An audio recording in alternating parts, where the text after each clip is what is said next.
What is up, everybody? Woo, woo. Hey, everyone. Professor Oak. We have Northwoods, DNA, and Retro tonight. We're going to play some games. Guys, do you want to go through and just introduce yourselves real quick? Northwoods, we'll start with you. DNA, we'll go. I'll just go in order on my screen, and then Retro, you go after them. My name's Andy. I'm from Northwoods Collectors. Basically do a lot of Pokemon analytics and what's going on in the market, and also investment tips and ideas. Hey, what's up? My name's DNA. I have a YouTube channel. I've been in the hobby for about 3 years, give or take. I met this beautiful man hosting this live stream here pretty soon, or here pretty recently rather. So he invited me on, and I'm excited to be chatting with you all.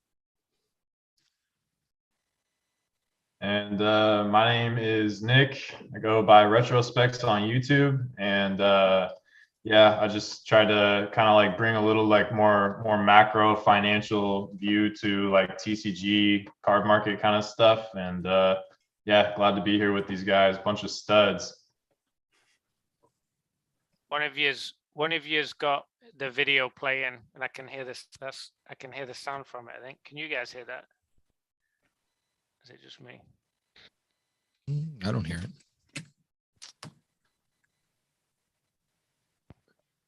See if I can fix it.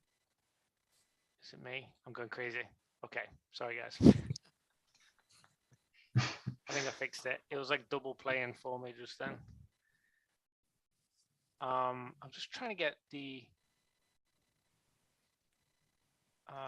video set up so it's showing. And by the way, Mason, if you're still in the chat, that video you dropped today was freaking awesome. I was very, very happy to see that.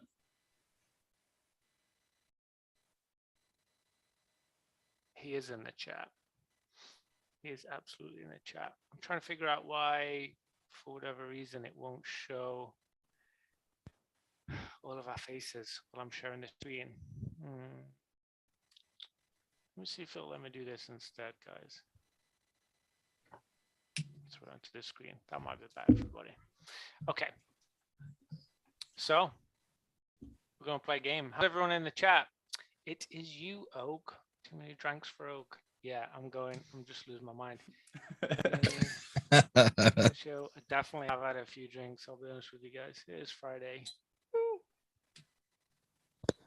Cheers, everyone. Okay. So, Pokemon. What am I? You guys ready? Ready. What I'm going to do is I'm going to circle through pictures and we're going to guess what we are. We're going to start off with a real easy one. So, you guys have your pens and paper ready? How specific do we have to be? Just the Pokemon. We don't have to name the set and the card number or anything crazy. Yeah, no, none of that craziness. Just what it is. Okay. I got this. This is the only time these things are useful. Things from the collector's chest. Wait, which one do I have? Which one do you have? I got the Battle Styles one that I opened up forever ago. Oh, I got Inteleon, Race, and Gorilla Douche. Great minds alike. Where do you get those from? They're in those collector's chests. Oh, okay, gotcha. Okay, so real easy. This is more of a practice one. What do you guys think? Write it down, pens and paper, chat, hit us with it. No cheating, no looking at the chat, guys, for the answer. Don't want to make it too easy. Oh my god, that is so small. I can't see. Pikachu. Horrible writing. DNA said in Leon. You can't even see it. My camera's out of focus. Pikachu. This is gonna be a wild ride. We got it. Okay. I'm gonna start scoring too. We're all wrong. It's Jolteon. Yeah. Literally. It's obviously Blastoise. It was Blastoise. I should have Oh, known. The I whole should have time. known. Didn't know there's some shady business. Oh man. Guys, 3 for a loop. No, for real though, Pikachu. I'm just messing with you. The Toad Bob is in the chat. European version. The real Protoss toys. Yeah, that was the legit when they were trying to figure out Pikachu and they started with a water type. Yeah, so just a bit of fun just to kick off. I don't have a whole bunch of questions. My thought was that we can have a bit of fun, play with some of these images, and then we can jump into just having a chat. You guys have very different backgrounds, very different opinions, and very different approaches to the hobby and the community. So that's why I thought 4-way would be pretty cool with us tonight. So chat, I hope you're excited. I think this is going to be a fun one. Hope you get your drinks ready. If you don't, run now. So let's kick off with a real one. What do you think, guys? Write it down. Chat, hit me up. What do you think this is? What's this from? Hey, Oak, I'm just going to write this really big and put it over my face. That way I don't have to keep messing with my camera. Do you need to get a marker or something? I don't have a marker. I lost my only Sharpie that I had a while back. Dang it. Yeah. Do it like horror note style where they scratch it all messy. My handwriting's shit too, so this is gonna be a lot of fun. So we're trying to name the Pokemon that this image is from, basically. No, They're not all Pokemon. nope. So you gotta name where this clip is from. So we've got Jungle Bugs, Jungle Booster Box. Jungle Booster Box, Retro. I'm guessing you didn't get it. I seen too many of these back in the day. We've got a few in the chat. If you got it right in the chat, Mason hit it. Basic hit it. Basic's got 6 cases in his attic, so that helps. Felipe I don't know. got it. Magikarp, Drew, Chief Keen realizes now what it is. I see you guys. I see you. This is fun. Boom. It's from Jungle Bugs. Okay. From the Booster Box, of where it all began back in the day with some mossy old stuff. Where's that mic? This guy. The mic. I can't use the guy. There's my barber is in the chat. Literally the best barber in the world I've ever been to. I've been all over the world. He is the guy, and he gave me a mic to use on streams. And if I use it at nighttime, I'll wake my baby up. So cannot use it. Headset only. Okay. What's this one, guys? Rattle Pokemon. We got Rattle. We got James. Yeah, doesn't James dress up like Officer Jenny in an episode or something? I'm pretty sure he does. Oh, you mean James from the actual cartoon?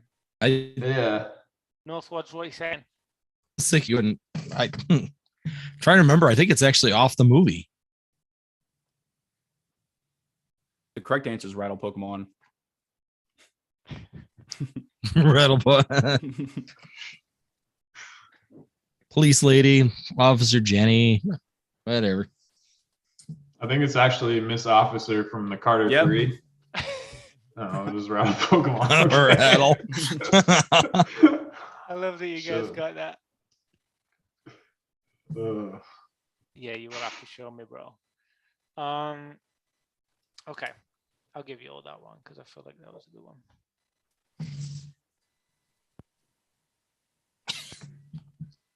All right, who's this skirt? Oh, No this one's cheating. tough. No cheating. I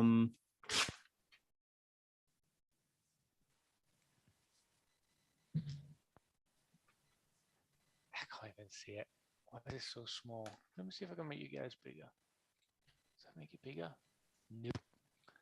Definitely doesn't. got Hitmonchan. Hitmonchan. That's And it, sorry, and it, Hitmonchan. Actually, Northwoods has actually got a whiteboard. It is. We got Hitmonchan. We got it. I cosplay. Like you told me to bring a whiteboard, so I got a whiteboard. I want a whiteboard. I have like 100 of these things. I stick them all over my shop for inventory. Yo, is that a young Drake in the background? Is that a young Drake in the background? I feel like he's wearing a t-shirt with like Ella Kid or something on it. I can't quite make out what it is. Yeah. All right. Let's hit another one. What's this from? Oh shit. A little trickier now, eh? Not so simple. Oh wait. No looking in the chat. I don't know if getting all these right is a good thing or if it's a bad thing. I know. Do you spend way too much time in your hobby? Probably. Yes. Absolutely. Pokenomics. I put Poke Price. Isn't that what it's called? Flips. Poke Oh, Price. you're right. It is Pokemon Yeah. Price. It It is. is Pokemon Price. Yep. The Good second call. you said it. Good call. Good call. I'll give you that. It's Pokemon Price, but I'll give you that, DNA. I use this one a lot. I think it's a good one for referencing past data. It's not very current, doesn't work very well, but I'm sure most of you guys, now I've said it, are aware of it. PokemonPrice.com, Chief King got it. Felipe was close. Mason got it. Nostalgianomics. Basic, it was not Nostalgianomics. It was very close to that logo. It's very similar. He's definitely tracking it. Okay. Whose description is this on their YouTube? I should have a timer for this. So should have like a 10-second timer or something. Whose description do you think this is? What's that last word? I can't see it. My camera's covering it up. Chat, if you can't see it and you're not watching, what I'll do is I'll read it out. So it's someone's YouTube description and it says, "Here to share my love of Pokemon. My goal is to help understand Pokemon TCG future by studying its past." I have no idea. I'm gonna. Okay, we have I'm gonna Pokemon opt to pass. Classics. Okay, DNA, just take a stab at YouTube. Any YouTuber. Yeah, I was gonna say Poke Classics is what I was writing, but Poke Classics. Okay, you both got Poke Classics. I'm gonna say Fahim. That guy. Hakeem. Bro, people freaking love that guy. It's I was gonna say PK. Aw. Hey, the OG of my moderation world. He is the reason that I am involved in Pokemon YouTube. Fahim, PK, close enough. Yeah, same 2021 output, I guess. Yeah, that was a tricky one because who did get that? Basic got it, Thrifty got it, Mason shit nearly got it. He said shit, it might be PK. Pretty close. That was a tricky one because that one stood out to me as being like very I don't know, like official. And I feel See, like he's getting me all off my game because I was all set on Pokemon stuff, and then he throws in a creator, and it's like, what? I would have thought Knowledge's description was here to share my love of CGC. So that's what threw me off there. oh dear. I love it. All right, let's do another one. This one is a legit one. Okay, Ooh, so this one's easy. What set is this? Or I don't know what you'd call it, other than a set. Not technically a set, I don't guess. I can say it out loud whenever they're ready. Yeah, let's do it together. I can't even see it anyway. Yeah. Oh, why is this so small?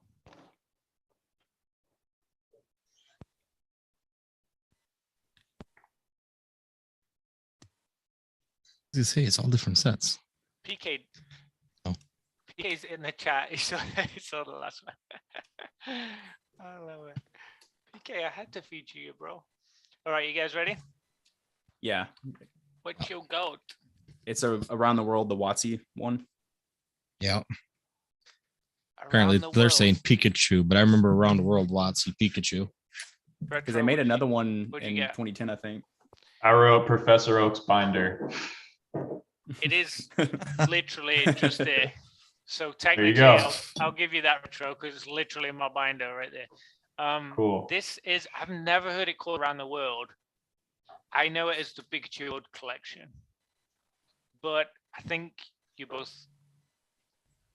got it right. I'll give it to all. Yeah, I'll give you all of them. Screw it. So I'm looking it up right now. Let's see. DNA, just for a bit of reference and for the chat, there has been some mention this week about me being a collector only, and apparently I don't invest in anything, and I don't agree with investing in Pokemon, and that is a very big misconception. This was the first ever Pokemon sealed product I invested in at the age of 12 years old. So just a little interesting fact about Professor Oak there for you. Yeah, it's gonna outpace the S&P, 100% guaranteed. I did pretty well on it. I did like pretty decent profit. I got honest. I graded and sold them all. Hey, that Awesome. might actually happen as long as Pokemon doesn't slip and the S&P keeps doing what it's doing. It Yeah. is going to outperform it. Save it for the chat later, baby. Save it for later. Isn't the Pokemon or isn't the Pikachu Around the World collection? Isn't that like a more modern thing? And it's got like the French and you know what I'm talking about? Isn't that the Around the World? I've seen those pop up on PWCC a lot. Yeah. I just thought it was Around the World Pikachu collection, but maybe that might be the newer version. I'm not sure. So I just looked it up. I think we have it wrong. I think they're both called Pikachu World Collection. So it's not Around the World. You're right, Oak. Yeah, there was this one. I've never heard it called Around the World. But then I was thinking that may have been a slang term. So maybe that was like just a nickname for it. But I've always known it as the World Collection. And obviously you had the 2010 World Collection too. This was given out at the Sydney Olympics in Australia in 2000. It was kind of a bit of a promotion. So yeah, it was a cool one. Yeah. All right. Whose feet are these? For Not Miss the Piggy. the foot fetish weirdos in the chat, show yourselves. Let's see who gets this right.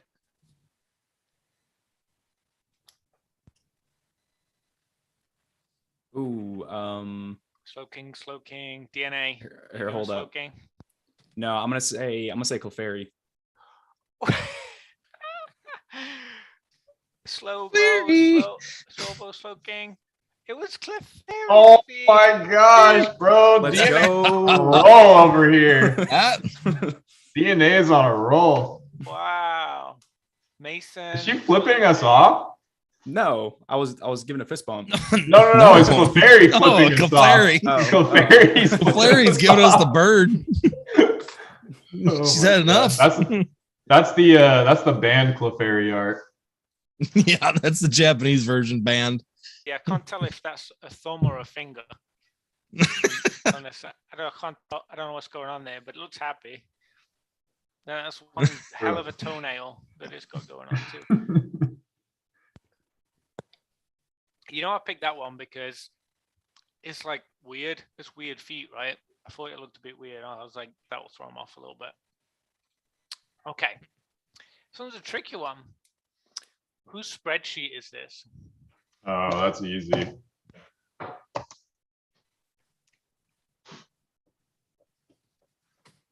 If you're in the chat, show yourself. I have 3, no idea. 2, 1. DNA's out. Dan the man. Yeah, I'm out.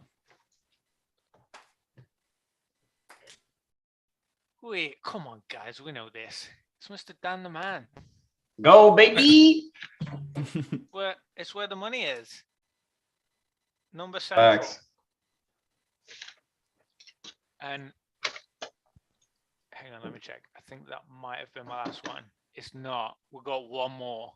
Okay, so if I haven't screwed this up and I've got the numbers right, towards I think I have you at 4, Retro at 4, and DNA at 5. Does that sound right? Yep, cool. I'll take it. I feel like I've been bombing, so I'm down. Yeah. Well, this could either make it the Pikachu trophies definitely gave it away. Yeah. This is either gonna make it a win for DNA or a draw. We're gonna have to sort a tiebreaker out, and I haven't sorted a tiebreaker yet, so we'll have to let's see what happens. Oh yeah. Who's this?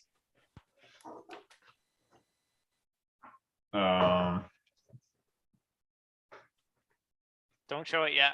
Don't show it yet. Well, you can't read it, so I don't know why I'm showing it. I literally can't read it. Yeah, I got no idea. Chat, who is it? The green shares. Just throw that and throw that. Okay, Bulbasaur, poop emoji. We're all over the place in the chat. Oh, Mason's onto something. All right, who we got?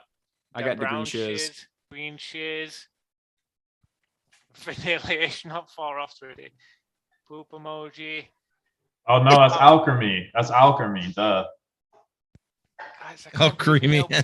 You guys are gonna kick yourself. Literally gonna kick yourself when you see this. You ready? Chat, are you ready? I don't know if you can handle this tonight.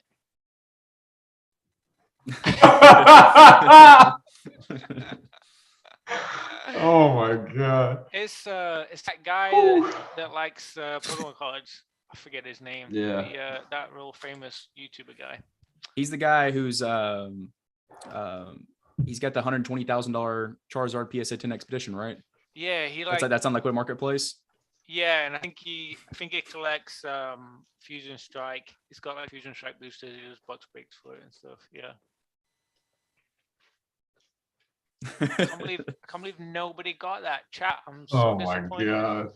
You're foolish. You're foolish. He ain't gonna knock on my door. I'm a nobody. Don't worry. All of a sudden you hear his door knock behind him. Yeah.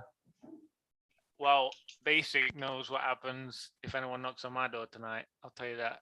Okay, let's unshare. Or wait, that's not it. How do you unshare? How do you stop sharing? Go to the bottom of the screen. Oh, the button that says stop sharing. There we go. Okay, does that look normal again for you guys? Did I fix that? Oh, a little bit of fun there. A little tricky Rooney on that last one. I did try to throw you off with the dead green shears, who's currently in Frankfurt.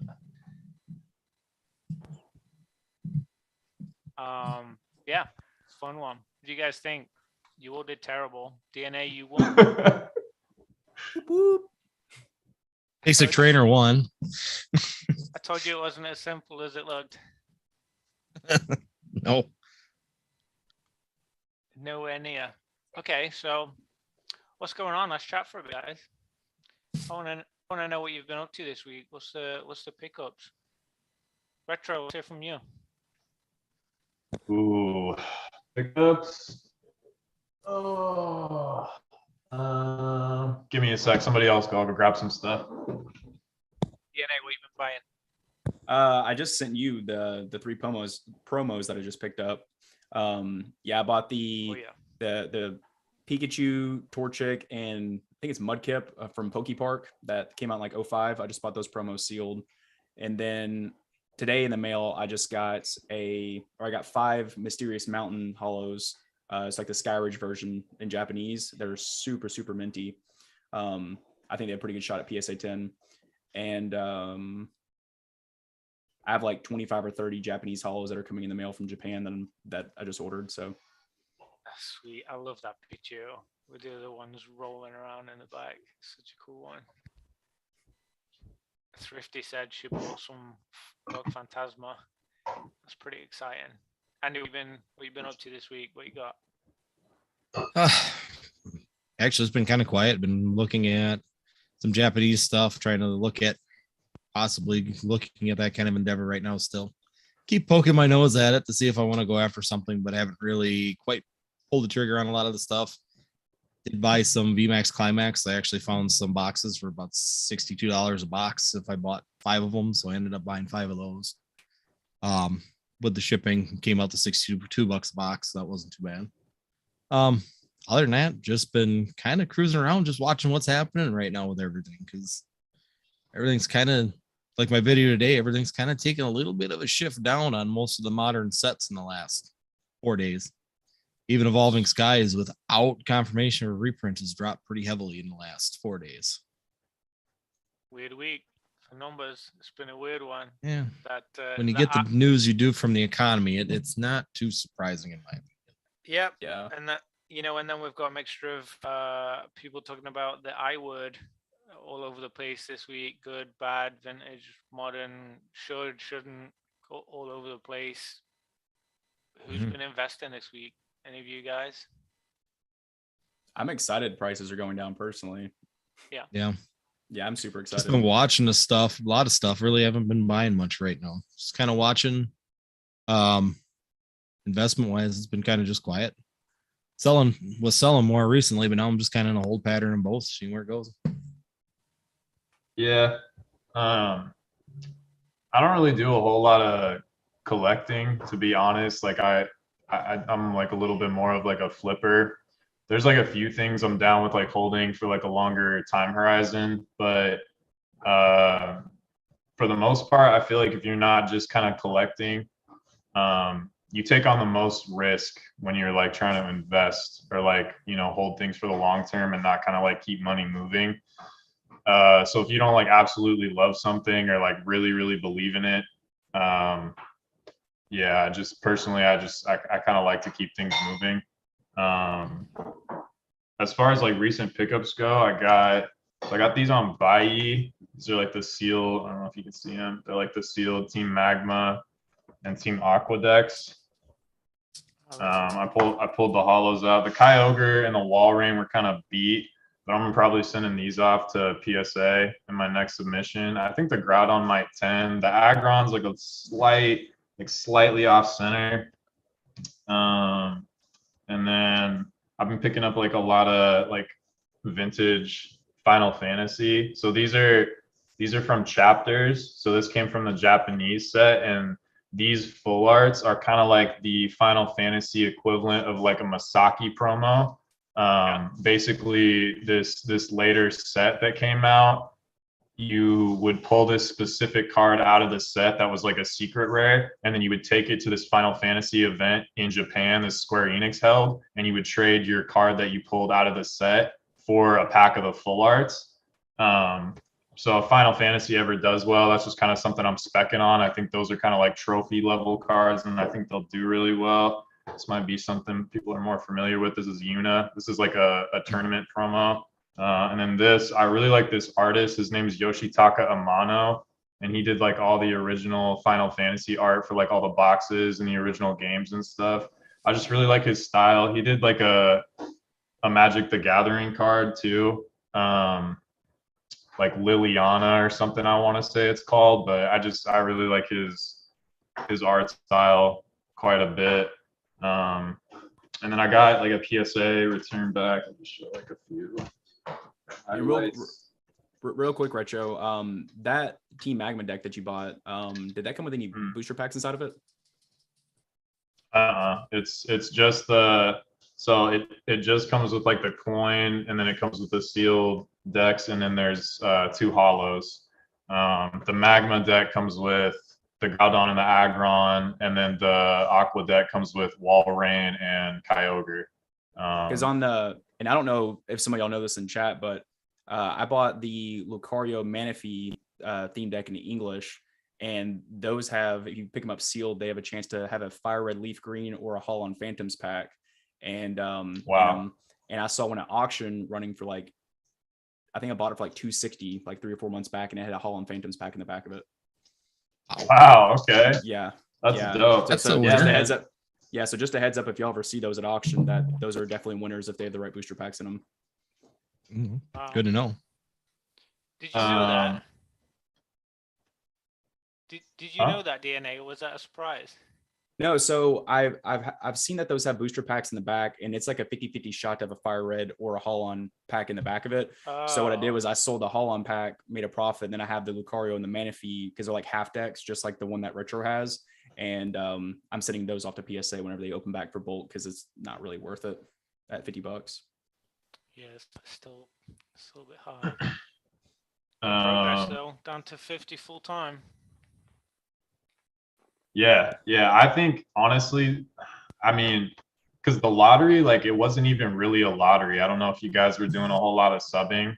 It was not like if you opened enough browser tabs, you were like 100% getting an allocation. And like a week ago, right before they opened it to everybody in economy, um, I left like all of my browser tabs open and I got an allocation on every single browser tab. So I really don't think they're as backed up as people think they are. I think like 25, 30 might be coming in like the next 2 to 3 months. Probably on lottery first, I would imagine, but a lot of stuff is corrected so hard that it's not worth sending some stuff even at 25. You know what I mean? So I think all these people that like built up these grading piles that were like, oh, as soon as PSA opens, I'm about to send all this stuff. It's like, dog, at this point, like with these margins, 13% eBay fees and shipping, like you're gonna get wrecked. The free tendies are over, bro. Like the margins are tightening. You got to work harder if you want to make money. Like you got to be engaged. You got to be looking places that people aren't looking. Like you got to put in the work to make money now, you know? So it's just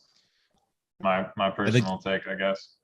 I think you're absolutely right. And I mean, that's something we've been talking about in quite a few different discussions is that this days of shotgunning it and just shooting everything off and winning because it all went up so high is gone. We're going to go back to 2019 standards where you actually had to dig and find the stuff, whether it was bulk singles, whether it was, tournament play cards, whether it's that one secretive kind of small niche item that you can find at a flea market or at a garage sale, which I don't know if that's going to happen anymore after everything has happened. But yeah, I think that this, all these people that still, I know people have thousands of these cards waiting to go for grading when they hopefully go back to $10 to $7 grading. And it's like, unless they go down that low, you're never going to see any profit on these cards. I mean, if you just send them in at 20, even 30, they'd never make money on them. None of these cards, even after grading and every fee and everything like that, they only sell for 35 to 40 bucks. So there's no margin left in it after you purchase the original card, got it graded, selling fees and everything shipping, you're done. There ain't nothing in it. And oh, go ahead. You're fine. You can go ahead.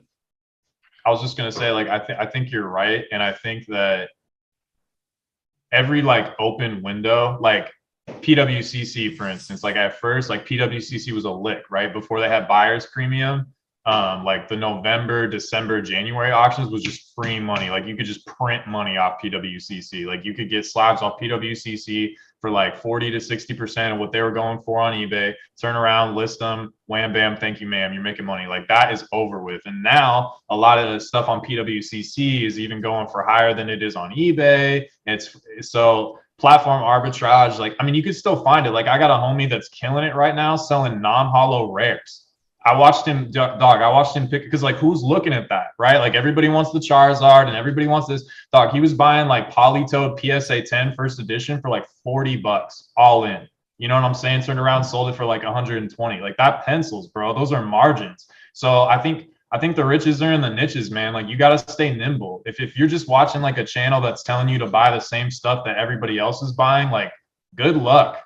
Like you're gonna be in for a rude awakening, man. Like it's not that easy anymore. I'm not saying this stuff can't appreciate or whatever, but like you're just gonna have to work a little bit harder, man. You really are, especially with all the macroeconomic stuff that's going on right now, like going into summer, like yeah. Anywho. What do you think, DNA? Yeah, so there's so many things I want to touch base on. There's a lot that was said and overall that, and I love it. So and I want to hear y'all's opinion on this, and then we'll kind of touch base on the next thing that I want to talk about. So I mentioned this in my video I came out with a couple days ago. I just sold a Jirachi Hollow from EX Deoxys in PSA 10. I just sold that for $900, which is more than any previous sales. It's pop 14.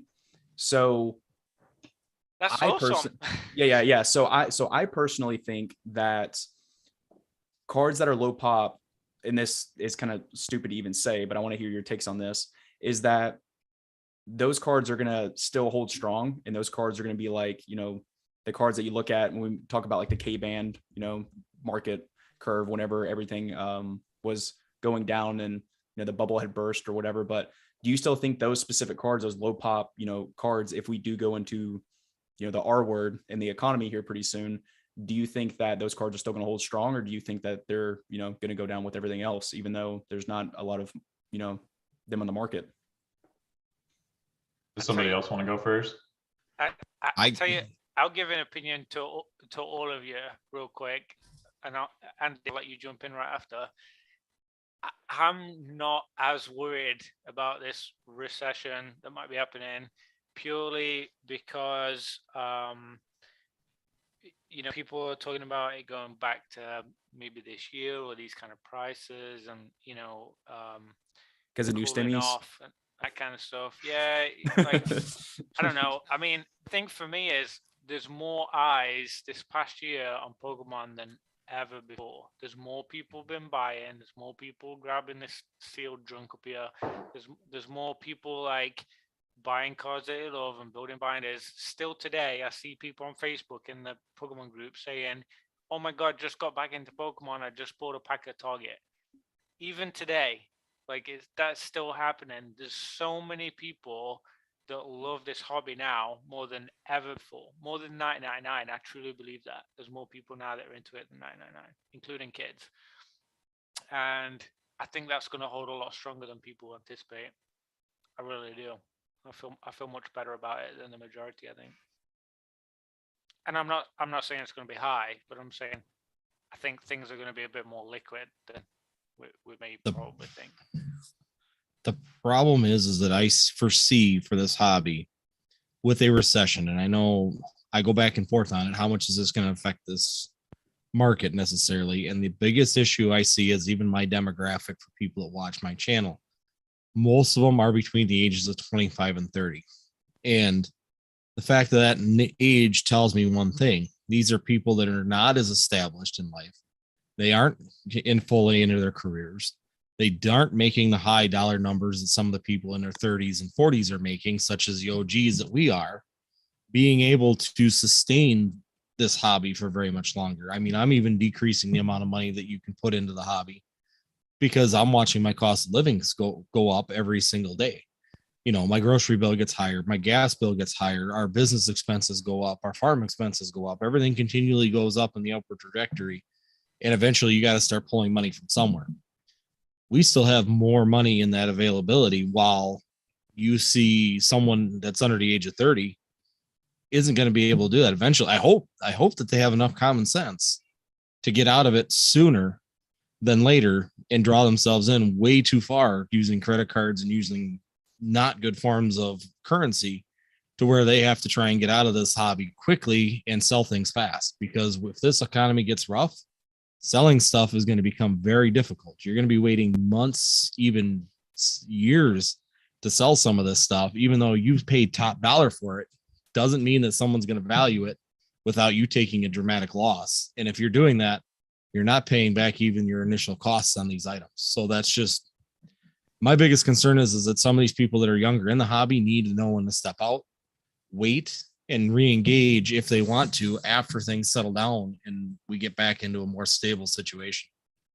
And on top of that too, people in that situation, if they're holding on to that stuff and they can't sell it, credit card interest rates are only going to go up. So they're going to get more and more screwed in that position that they're in. Yeah. So to go back to your initial point about the low pop stuff, I would say a few things. So first of all, like, I think demographics really matter. And I think the type of buyer that is buying a PSA 10 low pop Deoxys Hollow is somebody that's like extremely engaged, right? To even like get to the point to where like you're collecting Deoxys, because it's not like base set, it's not like Fossil Rocket, right? So like the demographic of that person that's going after a $900 card. And again, people are putting stuff on credit, but again, like I think this person is probably like engaged. I think this person can probably afford to, is insane. Yeah, I think this person can probably afford to drop $900. And then here's the other thing as far as performance goes. When you have a low pop item like that, you have less data points working against you, right? So what are the chances that 13 other people that have that PSA 10 are about to dump on the market, right? Like one or two might come up here and there, but you have less data points working against you. And chances are the kinds of people that are holding these cards of high value are not rushing to sell them in a downturn in the market, right? And so that's why you see a lot of these really high-end sports cards like way outperform during a recession compared to like the stock market or whatever. Like the top stuff tends to do better because the people that can buy those cards, like I said, can afford to hold them and are not rushing to sell them when the market's at a low, right? And again, you have like less data points working against you. So yeah, I would say in the recession. Exactly. So I think that I don't want to say like, you know, it's safe, but I would say stuff like that is definitely safer, right? Than like a base unlimited Charizard or something like that, like a Pop 14, PSA 10, Deoxys Hollow. Like that's, yeah, I would feel a lot safer holding that than I would, you know, a lot of other stuff. So I think the demographics matter. I really do. I think the demographics of the types of people that are like buying a lot of modern to stick in their closet are kind of like Northwood said. They're people that haven't really maybe established themselves yet. You know, they're still kind of coming into getting their careers into full swing. And I think people don't want to hear boring stuff. People don't want to hear put your money in vanilla ice cream investments, put your money in your IRA, put your money in your 401k. People don't want to hear that.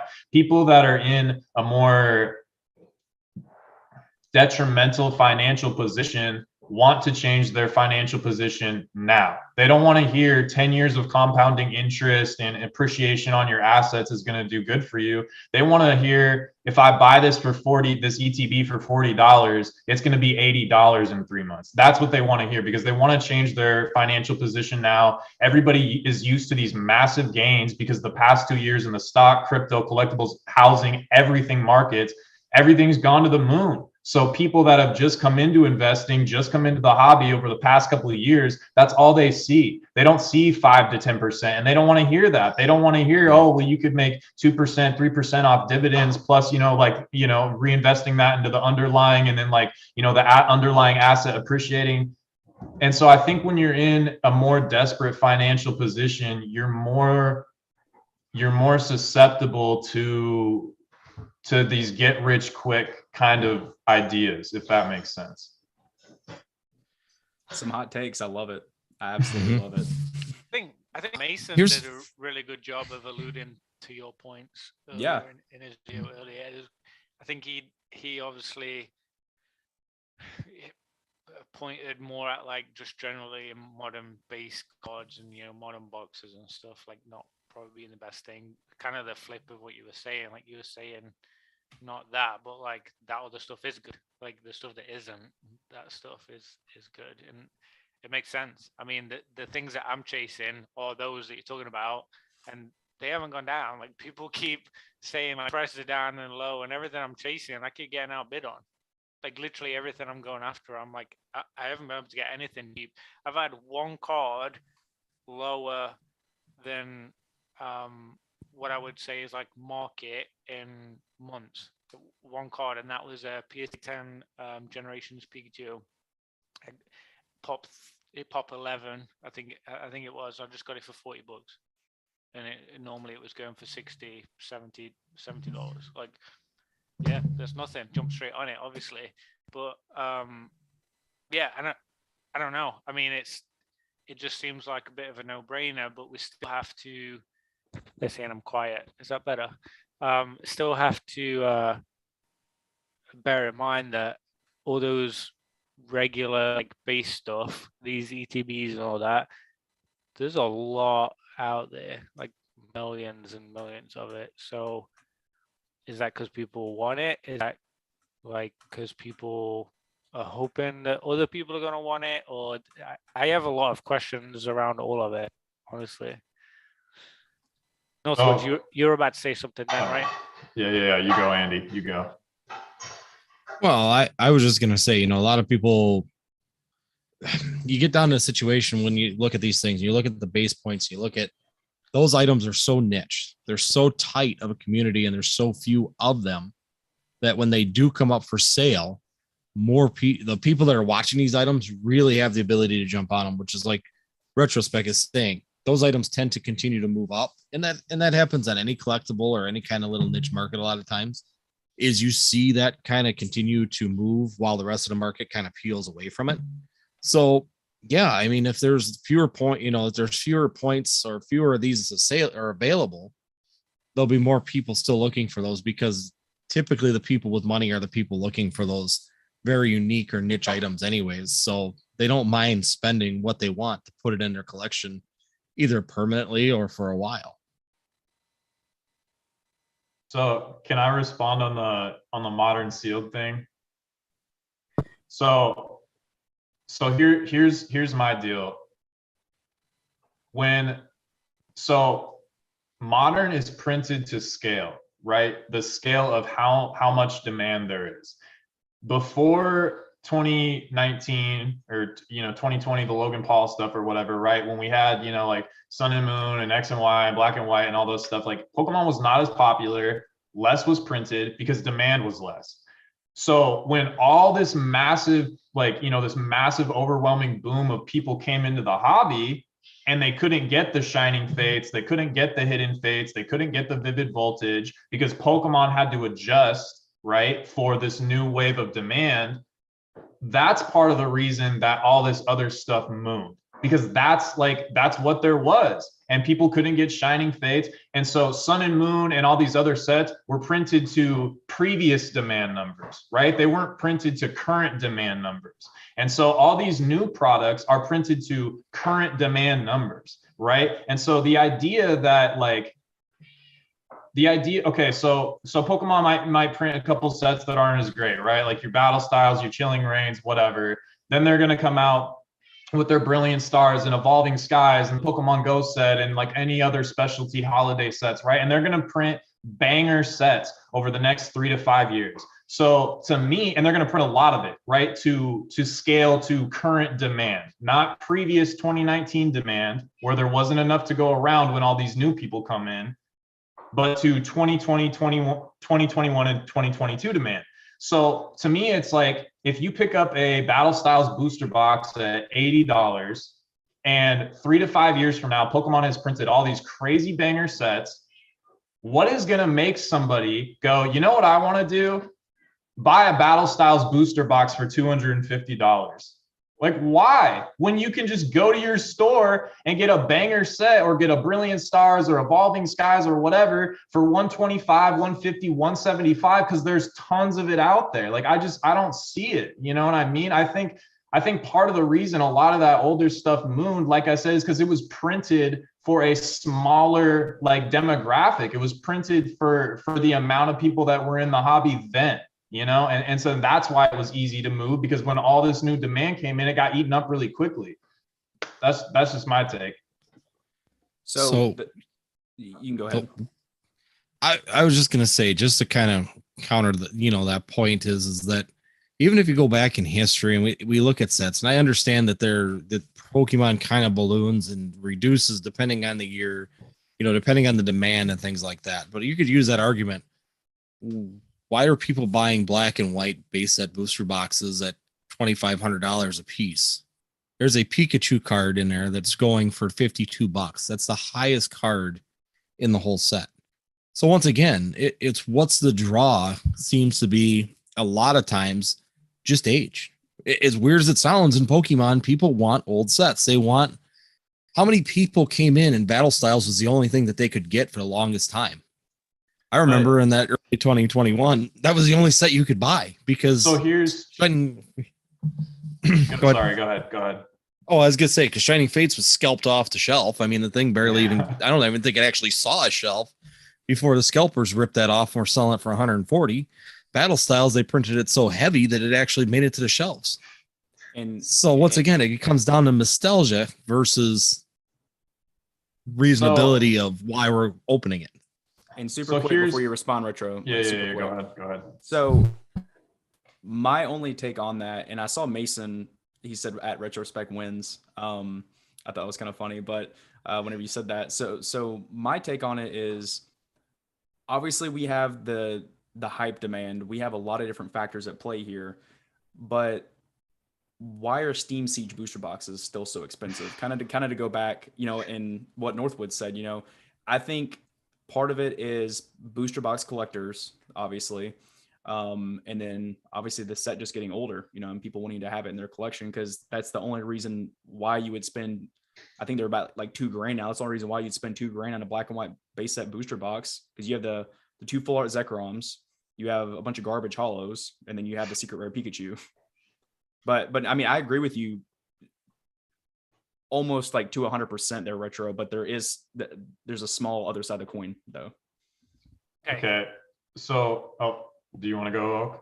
I was just going to say real quick, I just want to, before you respond, it sounds like maybe some boxers are being held on a pedestal and not actually viewed as what they are, right?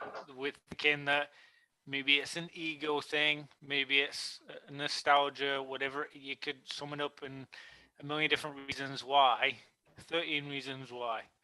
This is why you're going to buy a black and white booster box for this much money. Why?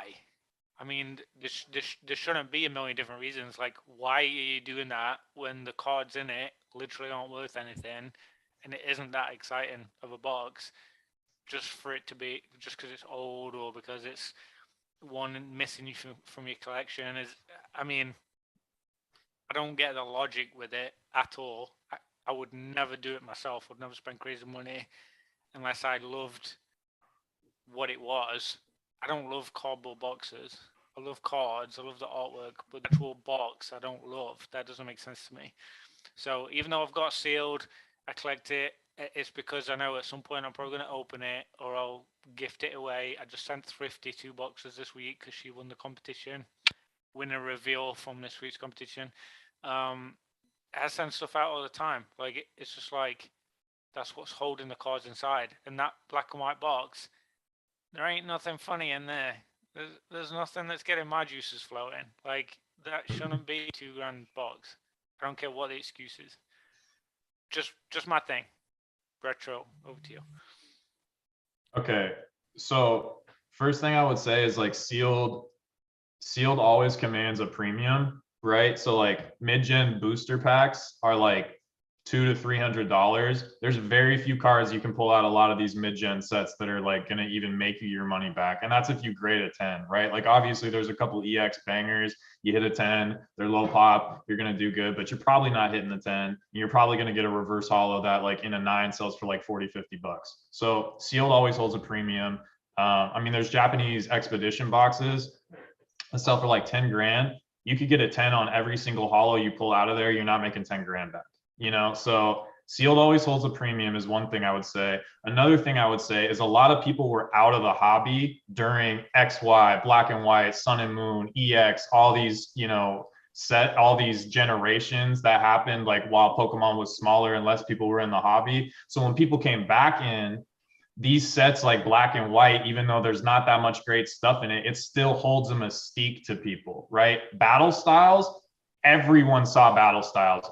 Everybody had the opportunity to open battle styles. It was everywhere. People couldn't get rid of it. Like I think my buddy who owns our LGS still has battle styles product in stock. You know what I mean? So the idea that that's going to have mystique doesn't really track with me as much because everybody had access to it, right? But when you came back into the hobby in 2020 or whatever, all these people had never opened an X and Y box. They'd never opened a black and white or a diamond and pearl or an EX era box. So that might be part of it too. But now everybody got the opportunity to open battle styles and chilling rain and evolving skies, and you know what I mean? So yeah, I don't think that same draw is gonna be there. You know what I mean? So, but I could be wrong. Like I'm not saying like I'm 100%. I could be wrong, but that's just my thinking. And to add to that super quick is not only do LGSs have battle styles, but how many people are stonked out on battle styles? How much sealed product is still out there? Yeah. And again, I'm not saying that modern isn't cool. I think modern is super cool. I think they're printing some crazy arts, even the commons and uncommons, crazy arts. I'm not saying that modern isn't cool. I'm just not a fan of modern as like an investment necessarily. So I just want to make that clear. I'm not trying to do on modern. I like modern. I think it's cool. So just want to throw that out there. Devil's advocate, real quick. Do you guys think that scarcity matters for sealed modern? Like, people still buy it at Target, right? People are still buying it on eBay. Like, I've looked at the stats, like, it's all still selling like crazy. Like, people still buy sealed modern all the time. Like, I don't know if scarcity really matters, but when you're talking about older sets, I feel like that does change a little bit. Hell, I think an Emerging Powers booster box, and y'all quote me if I'm wrong, sells more than a base set booster box. The most expensive card in that raw, I think, is like $18. Because it's old, right? Yeah, it's like I think it's like a last time I saw it, and I haven't checked it in a while because I'm not actively searching for a fucking Emerging Powers booster box, but I think they're like $2,500-$2,800. Yeah, they're just crazy expensive, and it doesn't make sense. And I'm not saying I'm investing or putting any battle styles away, because I rode the roller coaster when I could, and I haven't purchased any battle styles since. But it just comes down to any set. The problem is that's where a lot of people have the idea that, is it a bad idea to put a case away of every single set? Just in case you have a situation like black and white. Or, it seems like it's you can go buy what? Battle Styles booster box or a pack for like $490 right now for a case. Yeah, it's a $500 investment potentially to see what happens. And I'm not saying do battle styles. I think Chilling Reign's probably got better alternate arts. It's got better chase cards in it. But in general, it's just, it's interesting. You could sit here and like I talked about on Wednesday, none of it could matter at this point, guys. Looking back on the history of what's happened after 2021 could completely change the whole field of what we're looking at when it comes to Pokemon. We might have changed everything, and everybody's mindset might have completely changed. And we aren't seeing I actually expected more retraction in this market. I expected more consolidating of this market as we got closer or further into 2022 here. And surprisingly, it's actually gone down through the end of last year, and it's actually come up quite a bit, even in the modern side, compared to what I was actually expecting. I was expecting a heavier contraction before we'd see anything. So does that mean I thought it was going to be history's gone or what? I thought 2021 summer, I thought it was going to be in the toilet by then. I didn't think this hype would still be going right now. The supply was the issue that I saw all through that. And really, they didn't kill us with supply until September. Because the problem is that all the shelves were bare, even with Battle Styles. And that's actually what really put the nail in Battle Styles' coffin, was that September reprint. Because even that printed demand set, I purchased 5 cases when that happened. Why wouldn't you? At 70, I bought them at $78 a box. Why wouldn't you do it on a new set that's still being used? It was a playable set. It had the ability for tournament play. It was a heavily used set at that time. It was a new dynamic. So there's a lot of things going for it. And yes, I sold out right before the next reprint using the waves as my advantage.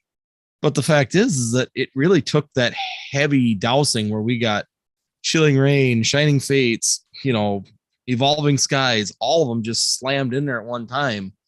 And then Celebrations came in, and people just completely, in my opinion, I think they forgot Chilling Reign and Battle Styles. There was more new, exciting things going on with Evolving Skies, Chilling Reign, and Brilliant Stars just on the horizon, that it was more of we've got better things to chase than Battle Styles or Chilling Reign, and that's why them kind of sat there. It's weird how some of these sets react, and it's really unexplainable sometimes. So really quick, just to your point about like, should you buy a case and put it away just in case? I don't necessarily think it's like the worst thing to do, but what I would say is like, you need to consider like, if your goal is price appreciation, right? To turn let's say you're in a case at $80 a box.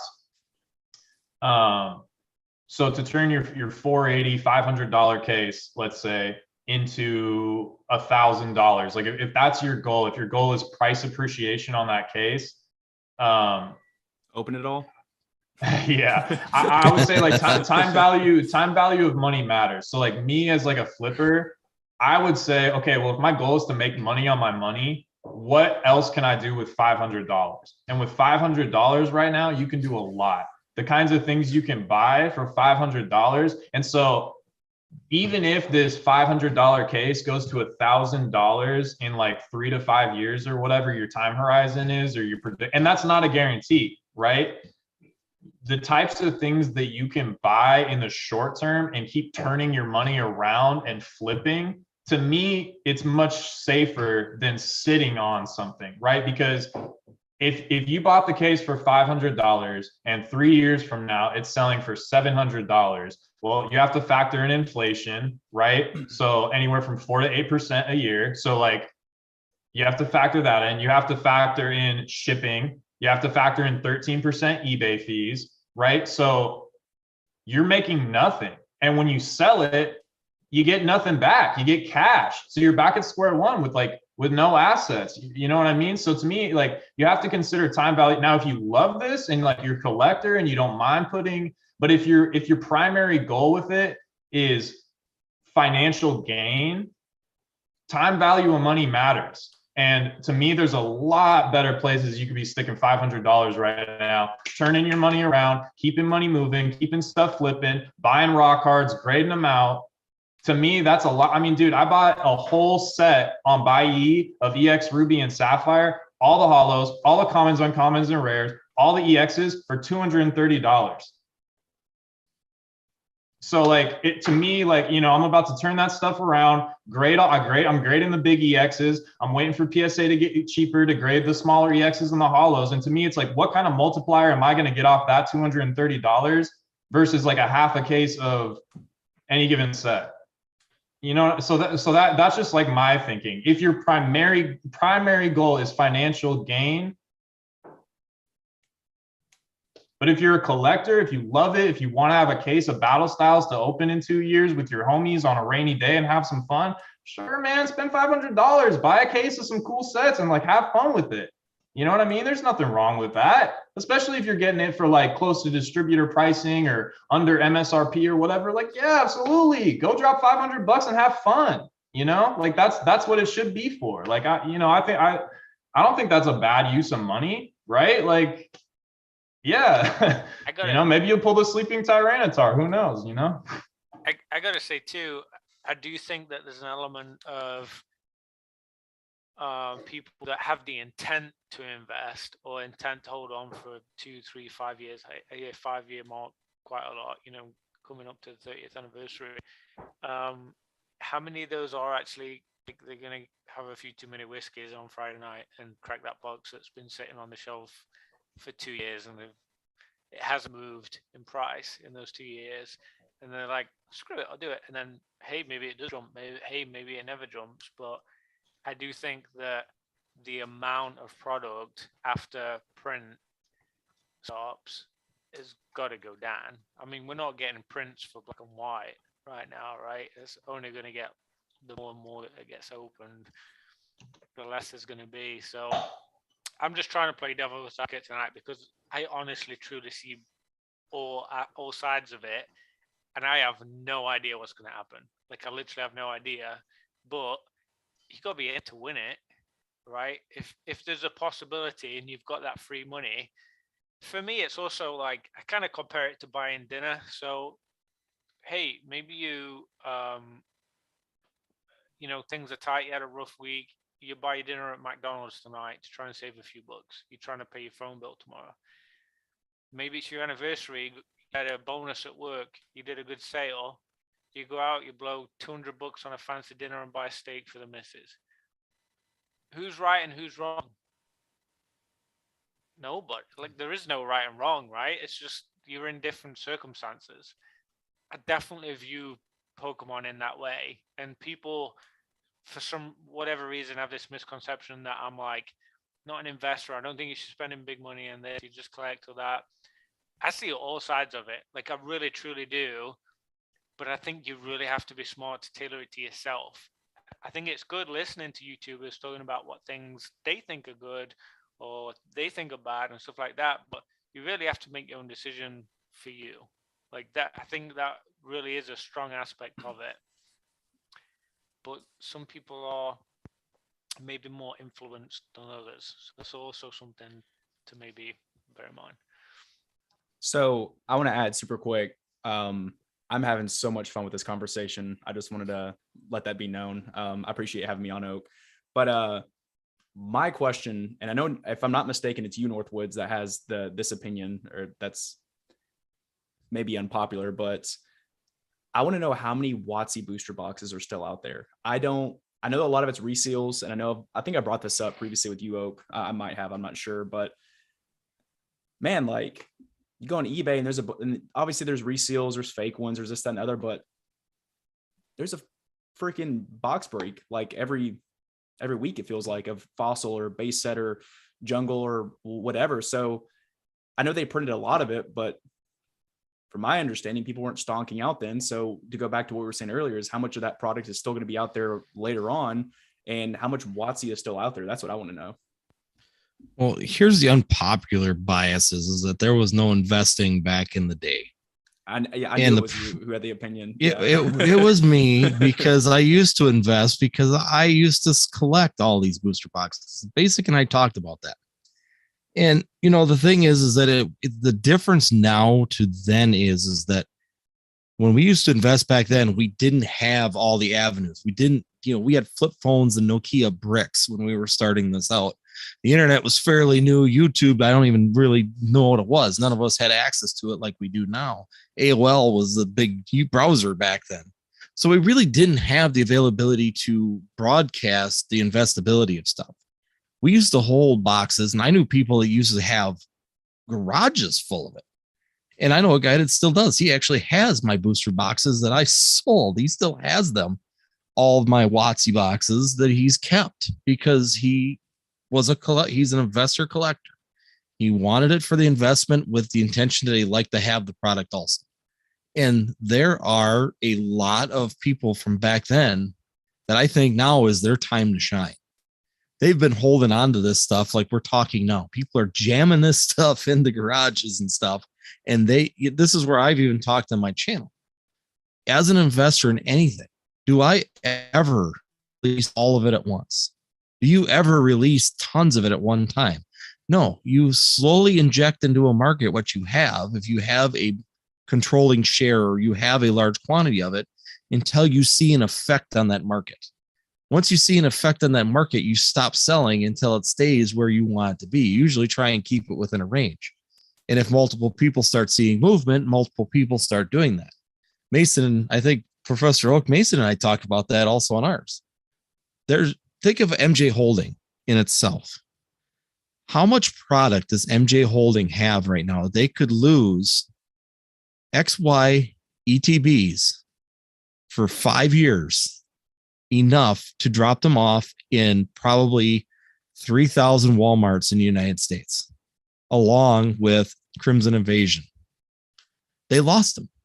Their warehouse is so full of TCG stuff and sports cards, they lose track of pallets of this product, and it doesn't affect the market that much. If you were to think of just MJ Holding in itself, what they're holding and what they're sitting on and Pokemon product alone, it would just blow your mind how little any investor is out there.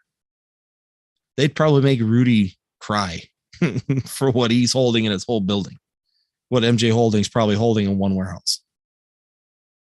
And I'm willing to bet they still have Sun and Moon stuff. I'm willing to bet they still have XY stuff still in warehouses that they haven't found yet.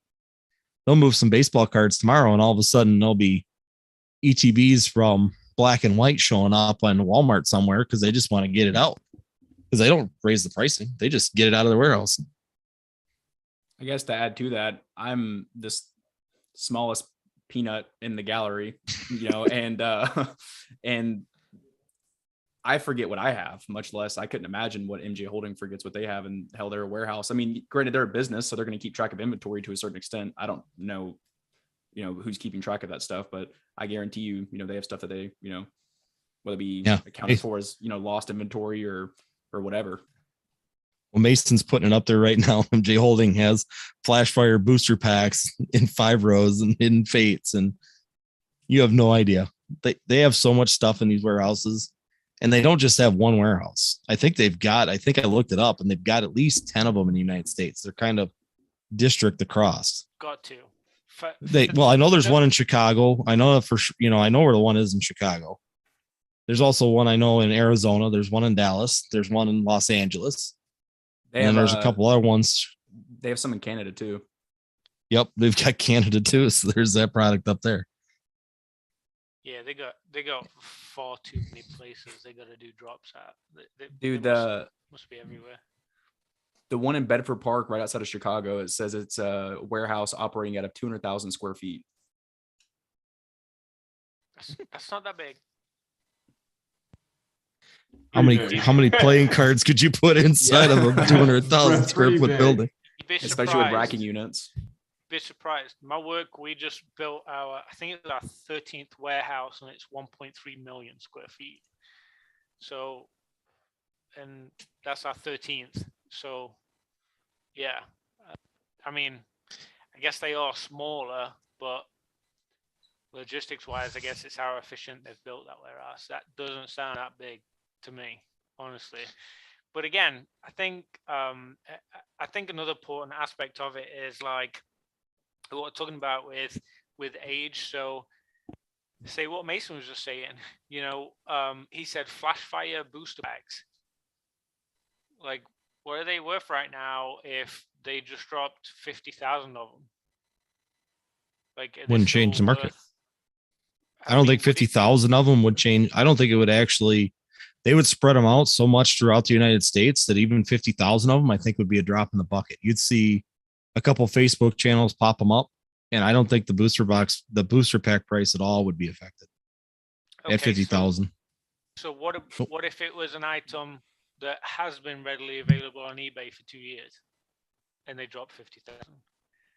That's my concern with modern. I think that's the niggling part of me. Like, I don't think there's ever going to be modern in terms of like 2020, 2021 listed on eBay or TCG and stuff sealed. I think there's always going to be some sort of flow.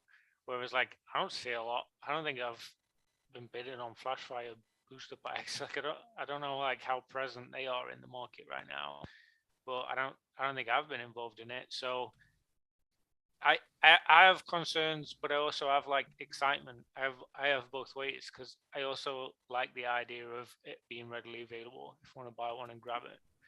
So again, it comes down to who it is, and I think a big part of that, Mason touched on his video. I see he's in the chat.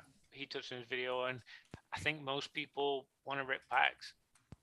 I think it's that simple. They want to buy packs, open them up, rip them, add to the collection, and you literally just did a video highlighting your own customers, showing that they want to rip packs, right? They want to fill the collection or have fun or whatever, and the investing was like 3% or something. I just did that video where I had 30 Evolving Skies booster boxes, and I sold them on TCG Player. And I waited about a month. I did that early March, and I messaged all 30 of them. All the 30 boxes. Some people bought multiples. I messaged those individuals to see what they did with the boxes, because it came up on a live stream when I was with Pokenomics and PK, and we kind of brought that up. What happens to these boxes when they leave, when they're sold at $175? That's what we sold them at. And out of the 30 boxes that left, 2 of them remained sealed, and I put them in as he bought them to open them. His intention was to open them because he wanted that Umbreon Chasing the Moon. He bought 3 boxes from me. He opened one and hit the card, and he's putting the other 2 away. So I didn't call that as investing. I went back and forth with my wife on that. We're just like, his intention was to go for a chase card. Now he's just keeping them. But the other person legitimately bought it as an investment. So only one person or one booster box out of the 30 of them were legitimately purchased for an investment purpose. All the rest of them, except for the 2 that's just for extra because he overshot, are opened. So that means 27 of the Evolving Skies booster boxes are just gone. So, and if you want to hop in, definitely do so. But to add to that, Northwoods, and I was kind of writing in the chat. Still there?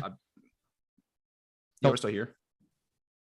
Okay, Yeah, it froze for your me. video's So frozen. I think we Oh, got there a, you Okay. go, I there you go. think we had Yep. an Honor and Elsa situation going on just then. I Huh. think you good. Could y'all hear me or no? oh, I can Yeah, hear you, yeah, I DNA. hear you. Yeah, we can hear you. Up. Okay, cool. And I was kind of writing in chat, so I missed part of what you said. But so are you saying that you're saying 27 out of the 30 are gone, right? So that's a significant percentage there.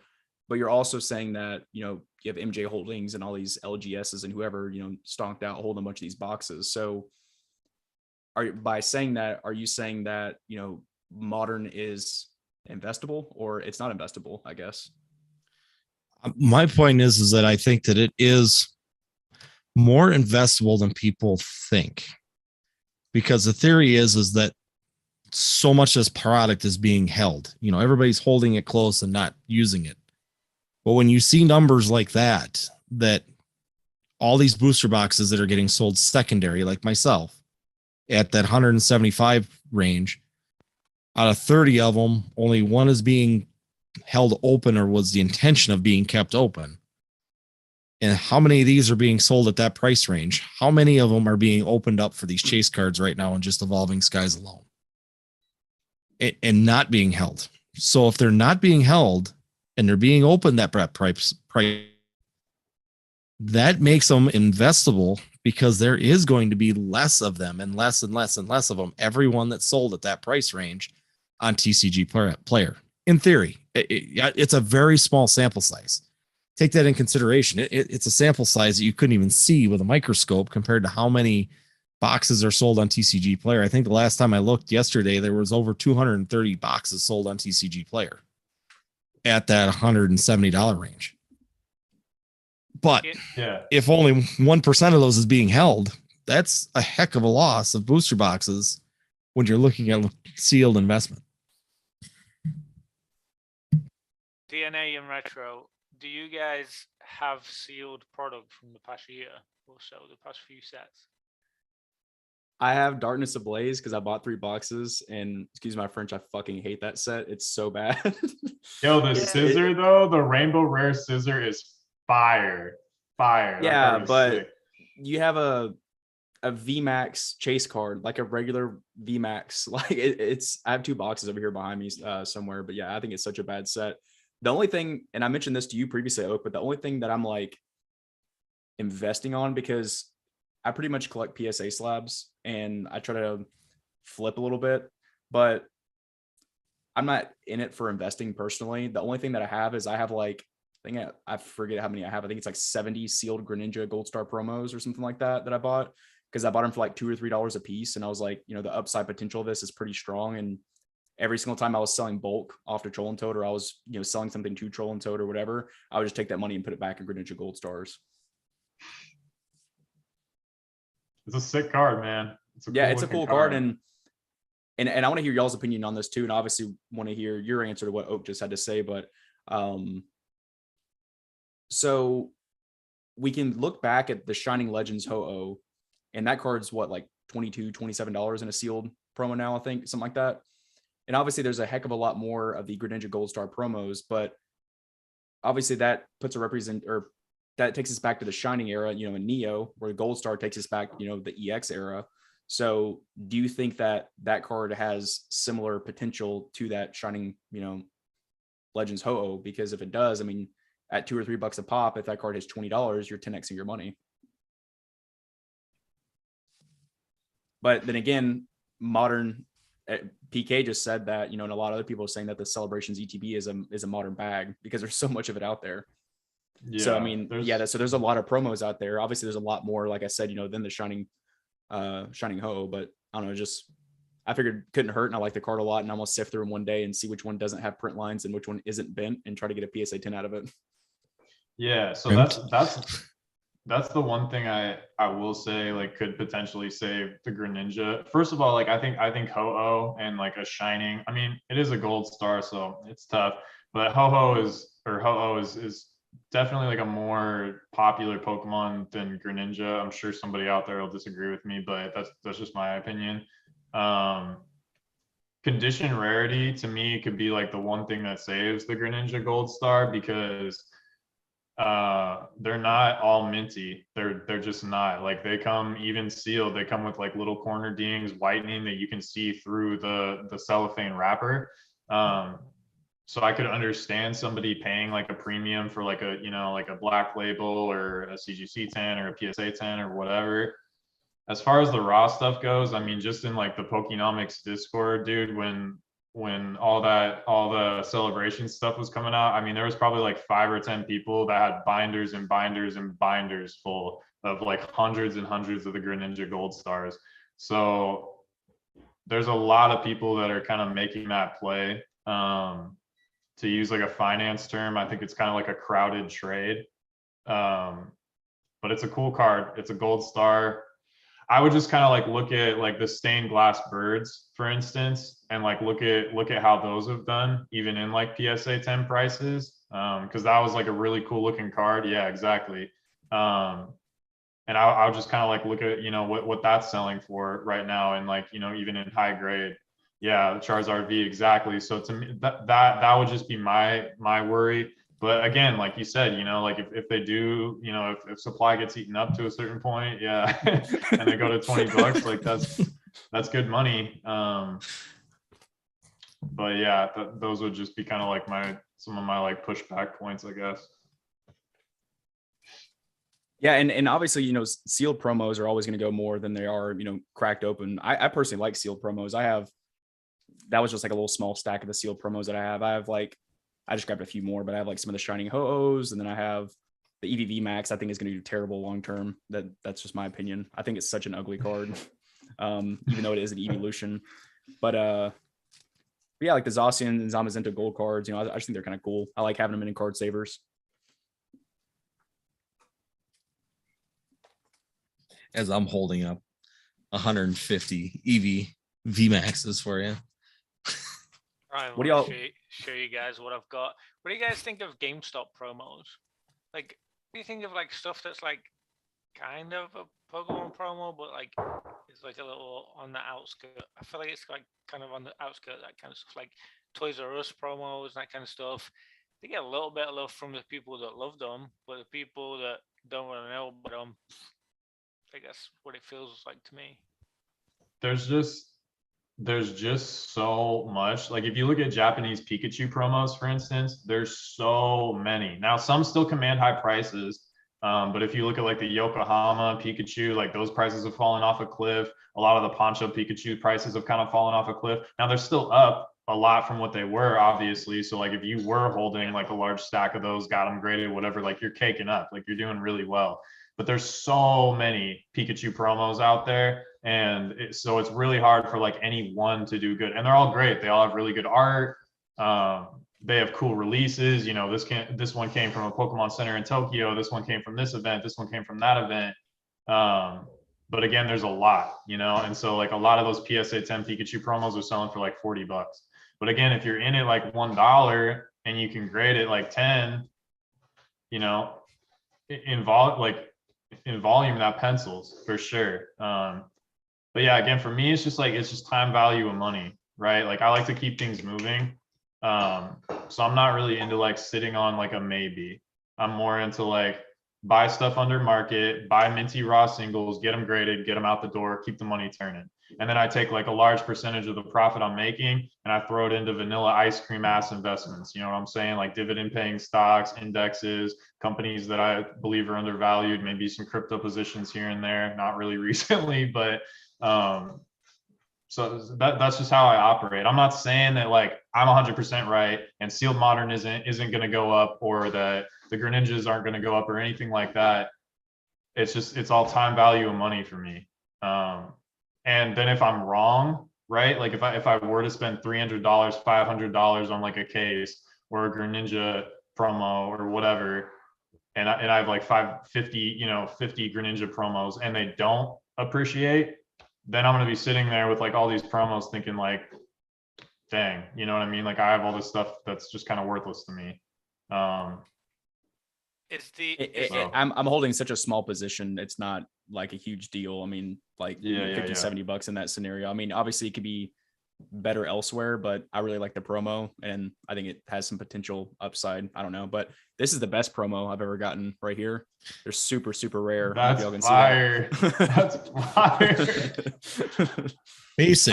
Since you're in the chat, I'm bullish on that. Basic. Since you're in the chat, you need to do like one of those with the light switch. Oh yeah. I know what you're talking, like the little night lights. Yeah, they make the one with the light switch cut out right down in the lower part of the sticker. Just gotta turn it up a notch. So Retro, I just want to ask on that. It sounds like end goal is money. It sounds like you're turning and burning to make money, invest. It's the future, like cash is king kind of thing. There's a lot of people that are flipping and tripping and doing whatever they want to do, good and bad, to collect too, which is similar but also very different. I know that the money that I make from my flips, I did a fair few flips and investments and things last year, and the money that I made went straight back into Pokemon. I mean, into the stuff that I wanted, rather than the stuff I wanted to sell. Do you think there's any difference in that?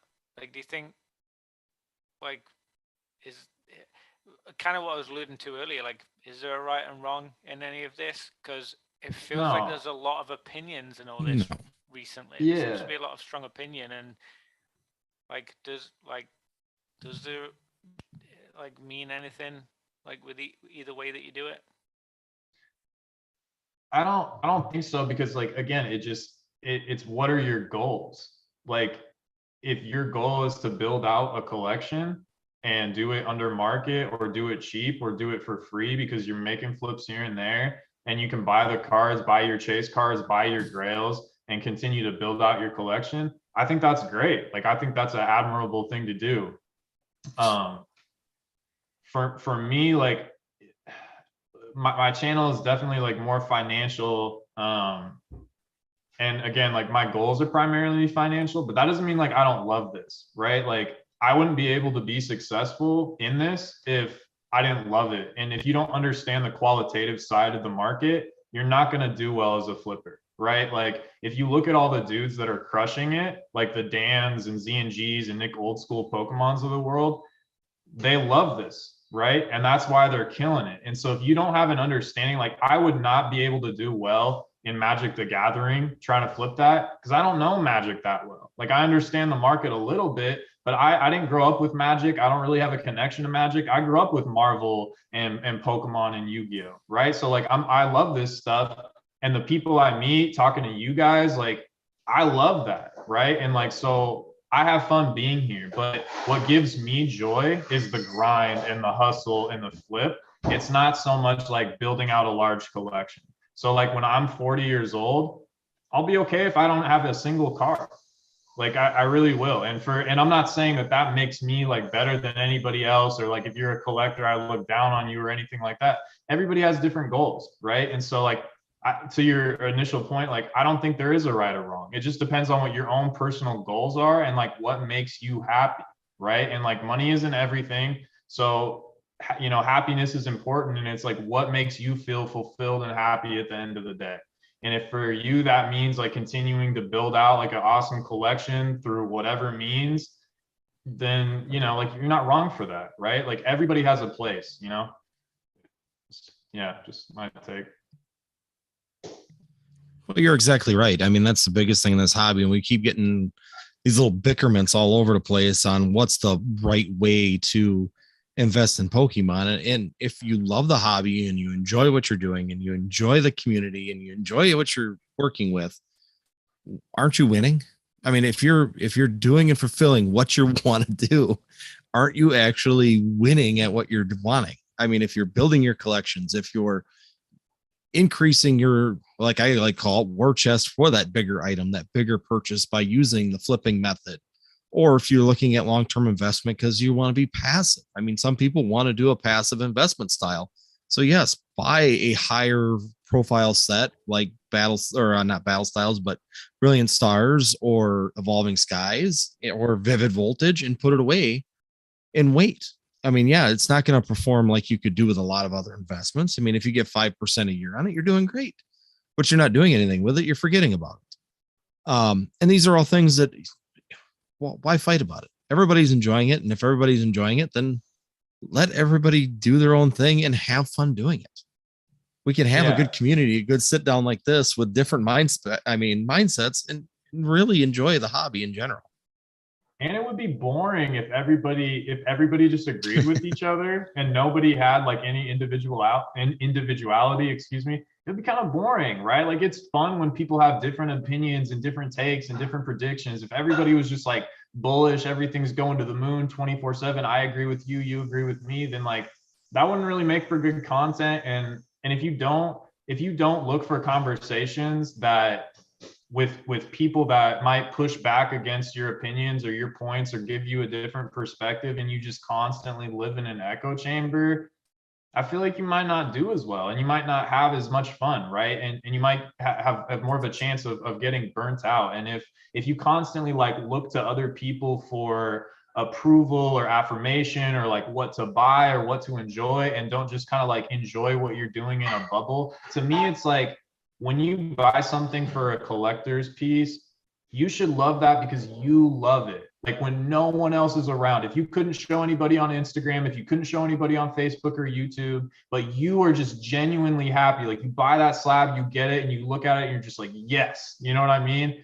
That's important. Not what like everybody else thinks and, oh, do you think this was a good buy or whatever? It's like, do you love it? Do you care? Are you having fun? Because at the end of the day, dude, this is Pokemon. You know what I'm saying? Like, this is about having fun. This is like, think about the morals of the show. It's all about friendship and like, you know, the power of the underdog and treating people with respect. And like, as corny and cheesy as it sounds, like this is what that shit's about. It shouldn't be this like angry, like aggressive, you hate me, I'm going to be passive aggressive on the internet to you. Like, it's not about that, dog. Like, it's Pokemon, some stuff we all enjoyed when we were kids. You know what I mean? So like, as adults, we should be able to still enjoy it and be respectful and understand where each other are coming from, regardless of your opinions, regardless of your intentions or your background. You know what I mean? Retro, Absolutely. I think we can all agree. Like, I don't think there's any doubt in what you just said at all. My concern is people that are not good for the hobby and have bad intentions. I was thinking about PWCC the whole time you said that. There's things that have been happening this past year or two that are not good for collectors, not good for sellers, not good for buyers, not good for investors in many different avenues. Rattle just did a premiere tonight about people doing fake first edition stamps, that dingleberry printing them on to shadowless cards. Like, there's bad stuff happening. The nefarious aspect is definitely something to be aware of, and it's definitely the minority, and it shouldn't shape our decisions and kind of what we're doing in the future, but it's still there. Like, we're got to be smart. So I love what you just said, and I think that resonates very highly with me. Kind of circling back to what I was saying about like the fancy dinner. I never think about what that fancy dinner cost me after I did it. Like, you don't go back the next month and think, God damn it, why did I buy that soup for the appetizer? Like, why don't I just eat the main dinner? Like, you just don't. Like, move on. So the money I've invested in all this junk behind me and in all these boxes, like, I've never doubted anything I've done. Like, it's all still in my head. It's good. So just like you were saying, if you can buy that and know that in a week's time you're not going to regret it, buy it. If it's not going to be a problem for your bills and your money and regret, go do it. Enjoy it. Feel good about it. Just like you're saying that slab. Excuse me. I've 100% felt that feeling getting slabs. Not always some PSA returns, but some slabs that I've bought definitely felt real good about it. And I've never regretted a penny I've spent on it. I don't know what you other guys think about it. Northwood's DNA, but that's kind of like my feeling on that stuff. But before you buy anything, this is to everybody in the chat, what you need to do is you need to go to Basic Trainer's Instagram and look at the clip that he took of Rudy. And then you should think, should I buy this? How did he do that so well? It was like so perfect how he like managed to clip it. I gotta get I don't know how he does it. I gotta get up to time with you guys and your like millennial, like new age technology shit, because like that was like You can class. you can how go he did that. you can go into, it's called y2mate.com is what I use whenever I'm clipping YouTube videos or like anything. It And you sounds like basically just porn. it What was yeah. that website? No, again? it's not. It's called y2mate. That really sounds like a porn website. Yeah, it does. But no, if you go there, you just plug in a URL and you can download the audio or the MP4 video, and then you can plug it into whatever, video editing software, and you can clip it out. Cool. I don't know what Basic uses, but that's what I use whenever I'm clipping something. I did not know that. Yeah, I need to get with that. That was cool. So real quick, back to what you were saying. Oh, let me ask you this. So you mentioned the fake first edition stamp type of people. What other sorts of bad actors are you seeing, or are you like afraid of for that could be like a detriment to the hobby? People that say things factually to others that maybe isn't factual, but it's an opinion. I think that's probably the biggest one that stands out to me right now. It's not when I want to hear a decision or an opinion, I want it to be data backed. I work in data. I want to know your facts. I want to know the why behind it. I want to know what led you to looking at it, why you got to look at it, what you looked at, and what that led to, what the result was, what conclusion you're going to come from that result. I want a full picture of that. There's a lot of people that they don't have a lot of data. They don't have it's. I think this is good. I think it's going to be great. I'm going to tell people because I think they should know that too. I don't like that. That's worrying to me. Like, get some facts. I want some data. I want some facts. Like, give that to me. I don't think that's too much to ask for if you're speaking to the real world people you don't know, giving them financial advice. And I'm gonna add to that super quick, and I'm not even gonna go down this rabbit hole because I will get myself in trouble. So I'm just gonna plead the fifth on this one. Whatnot. I think there's a lot of bad behavior on there, like a lot of bad behavior, and plus just there's several YouTube breakers that shall not be named that I can think of that just very, very malicious behavior that really makes me upset to see. What about you? No matter. Well, I was gonna say, no matter what, every hobby we have these situations where there's people that will use it for their advantage and will false represent stuff. And I mean, I agree with Professor Oaks. For me, data is key. As you even see in my videos, I like to put up where I'm getting my references on things. I like to show the data trends, and I like to show you where I'm getting the information, because you can say anything you want. You can say what you call a factual piece of information, and actually it means nothing without the data that's behind it. So I think that if you really want to be talking about investability or sellability, collectability of something, you really need to show the data that helped you get to that conclusion. If you're going to start preaching it as gospel, bring out the facts, bring out the information, bring out what you got and how you got there. I want to jump in. I'm going to change this real quick, and not to avoid it, but the chat is talking about Whatnot, and it's a very controversial app for two reasons. It's very successful, which is odd for what it is, and it's also got a lot of people in there that have no idea anything about Pokemon. I remember one of the first streams that I watched last year, maybe over a year ago. It's been a while. There was like 3 or 4 of us in a stream, and he was opening a pack for someone, $4 or $5 pack, and he didn't know the Pokemon names. He was like literally apologized to us, saying that, I'm sorry, I'm new to this. And It was a little odd to me. Yeah, you go DNA. so this is somewhat, relational to what you just said, but also somewhat not. I'll play out an instance really quick of something that I've experienced. And hell, I'm only 24, so don't listen to me. But when I was 16, I was detailing and washing cars before I got into the car business for a while, and that was kind of like my entry point into that. And I just cleaned this brand new car up, right? So I pulled up, give the keys to the salesperson, and the person who bought the car is outside, and she has her phone on speaker and she's talking to whoever, and she says, her friend asked, what kind of car did you just buy? And she goes, I don't know, but it's cute and black.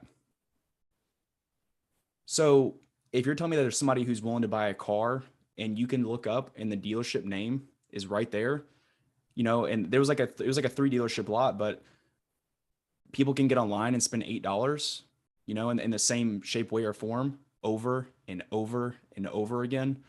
And I've seen people say so many things, going back to what we were talking about earlier about I shouldn't buy this because of, my credit card debt or, whatever. And that just like, I said this recently in a live stream I had on my channel, but like, I just want to grab them and be like, no, like this isn't how you do the hobby. Like, listen, please. Like, and there's a channel out there, and it's probably gonna get brought up in the chat because people probably know who it is, but there's a guy on YouTube.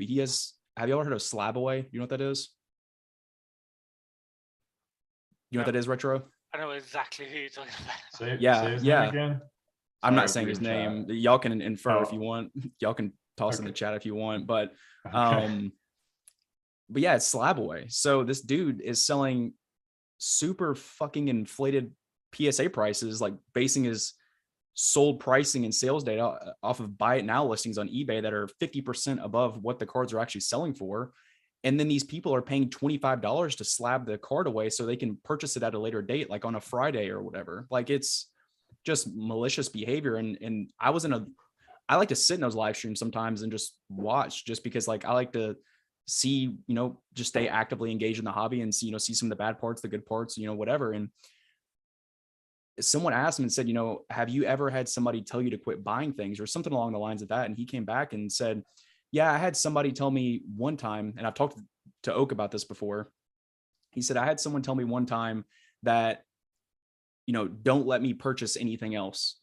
And then about 20 minutes later, that same person said, hey, can I buy this and this and this? And he said, yeah, sure, whatever. And he said his counter argument was, if they don't go to me to buy it, they're going to go somewhere else to buy it.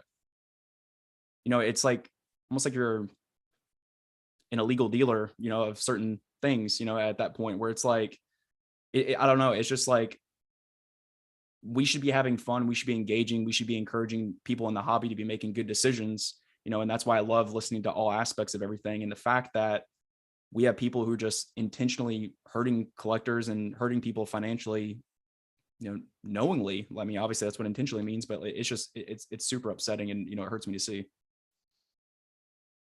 So a few things. I agree with you. It's hard. Like, and I hope y'all can see where I'm coming from with that. I know there's probably some takes in it for sure. Yeah. No, absolutely. I don't think you're being rude at all. I think, okay, so a few things, like, so in the past month, I had 2 instances on eBay that didn't make me feel good. Obviously, like, I want to make sales, right? I sold this card, and then this guy asked to refund it because like his water heater had broke, right? And he needed the money, and this was like a $25 card. Obviously, like, I instantly like sent him or sent a refund and canceled the order.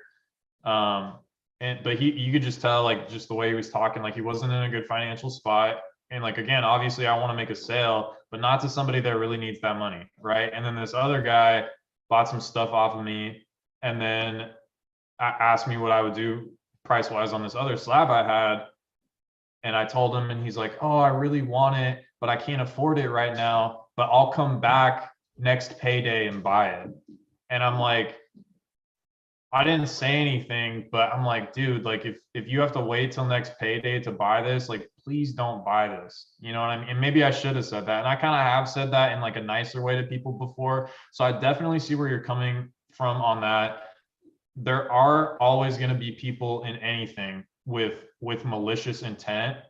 And I don't necessarily think that, I think Whatnot provides a platform for definitely some people with malicious intent, but it also provides a platform for a lot of people that are just good businesses, right? Like Old School Pokemon's been on there, Echo Based Collectibles. I got a buddy that I do a podcast with, the Old Card Shop, Josh. He's a really good guy. And I've watched him in a private Discord that we're in. I've watched him open like $200-$300 packs because he was concerned that they were resealed and didn't want to sell resealed stuff to his Whatnot patrons or customers or whatever you want to call them. So there are, and again, like the Old School Pokemons and Echo Based Collectibles, there are good people on there that are just trying to like do good business.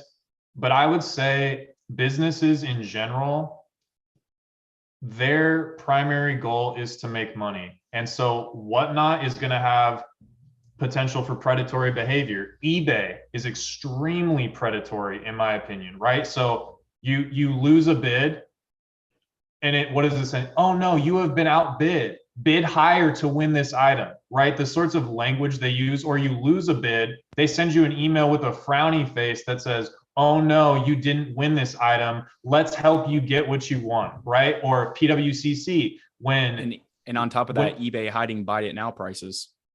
There you go. And then on PWCC, right? What happens? You bid, green flashes. You are the highest bidder. You're not the highest bidder. Red. You have been outbid. And all these companies have psychologists probably on payroll that are training, that are writing these programs that are, I'm trying to figure out how to word this, but like, they have people that understand how the brain works, that understands what elicits a dopamine response. And it's marketing. Yeah, and so they're using this psychology in a predatory fashion. Now, does that mean every seller on eBay is bad? No, but like obviously, like there's some bad sellers on eBay and there's some bad sellers on Whatnot. So I wouldn't say like the platform inherently is bad, because there are good people on there that are trying to do like good, honest business and aren't screwing people over selling $3 packs for $45 or anything crazy like that. But I just think it's the nature of a lot of these businesses. They have predatory behavior, you know, and it's hard. Like if you're not conscious of it, if you're not conscious of what's happening, you can get caught up, right? Like you can get caught up in like, oh, I just got outbid, and you can get into a bidding war with somebody or something like that, right? And then maybe that leads to buyer's remorse because you overspent on an item and then you're not happy, you know, and that's not healthy for anybody either. So I totally see what you're saying, man. Like it's tough. It's tough. It's a fine line. Yeah. Exactly. That's Sorry, exactly what I was go going to say. ahead.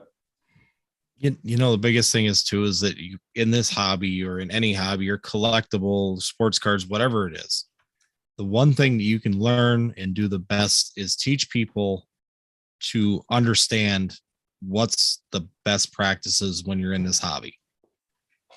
You know, and I'm seeing in the chat, you know, why are we spending time on this? And this is one point that is really important, is people have bad intent. There are people out there, no matter what hobby, no matter where you're at, no matter what you do, there's bad intent. If you can point those people out to help your subscriber body, your community, and the people that look up to you, especially when you're dealing with, you know, I hate to say it, 1,000 people isn't a small number of people that actually be looking at you. That's quite a group. Could you imagine sitting in a room with 1,000 people, 1,500, 3,000 people in front of you and doing a presentation? These people are looking up to you. And if you can give them just a little bit of a guidance to avoid some issue or some problem and get them to understand why that's a bad thing, you make the hobby that much better. And you make it that much more protective to where you can continually scrape off these problems and these pieces and create a better, stronger hobby for anybody that's coming into it. And that's the biggest thing is for all of our communities, is if you could give people information to get good direction and get away from the problems and teach them like I've gone into more of just teaching people what are you looking at and what do you want to look at to be successful or be safe or do the correct way where you're not overspending. You're not getting caught into the gambling. You're not getting caught so much into the overpriced stuff because people will take advantage of it. So in general, this is why every channel should touch on these things and not call people out. I'm not saying call anybody out. You can do this in a way that you can be organic and clean and cut about it without necessarily pointing someone out directly with doing it, and teach people to avoid it better or stay away from it better. Northwoods. I absolutely agree with that. Old school Pokemon just joined the chat. Welcome in, Nick. And Nick made a very good living wage last year, not scalping.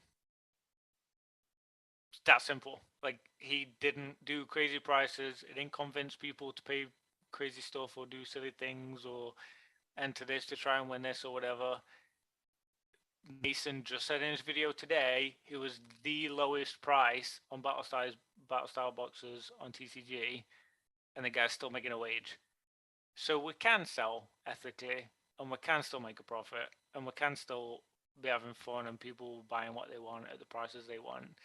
And something else to bear in mind that people don't speak of enough on our sphere because they aren't in it is there's kids involved in this. Like, this is literally a kids game, and kids buy this stuff and spend the parents' money.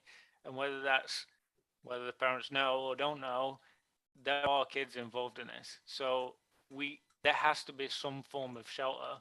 Someone was saying earlier in the chat, yeah, but what about people who buy drugs or alcohol or prostitutes and stuff? There are literal government agencies protecting people that have problems with alcohol, with drugs, with prostitutes. There ain't a government agency protecting people that spend too much on Pokemon cards. Definitely not kids. So that's why I feel defensive of the hobby and why I feel that there has to be some level of protection from the people in it from nefarious action. Yeah, and I mean, oh, sorry, you go. No, you're fine, dude. You spoke before I did.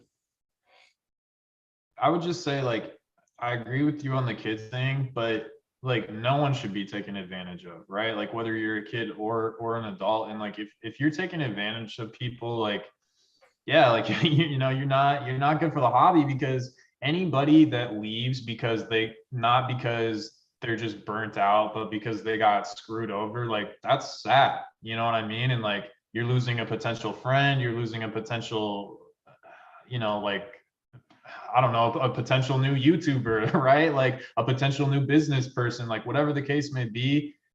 And so I think I would say generally though, like it can be easy to focus on the negative, but I mean, like here we are, and like all you guys are extremely intelligent, you're smart, you have, well thought out takes, and you're doing your best to like educate people, right? And to be honest and to provide like to measured opinions and things like that.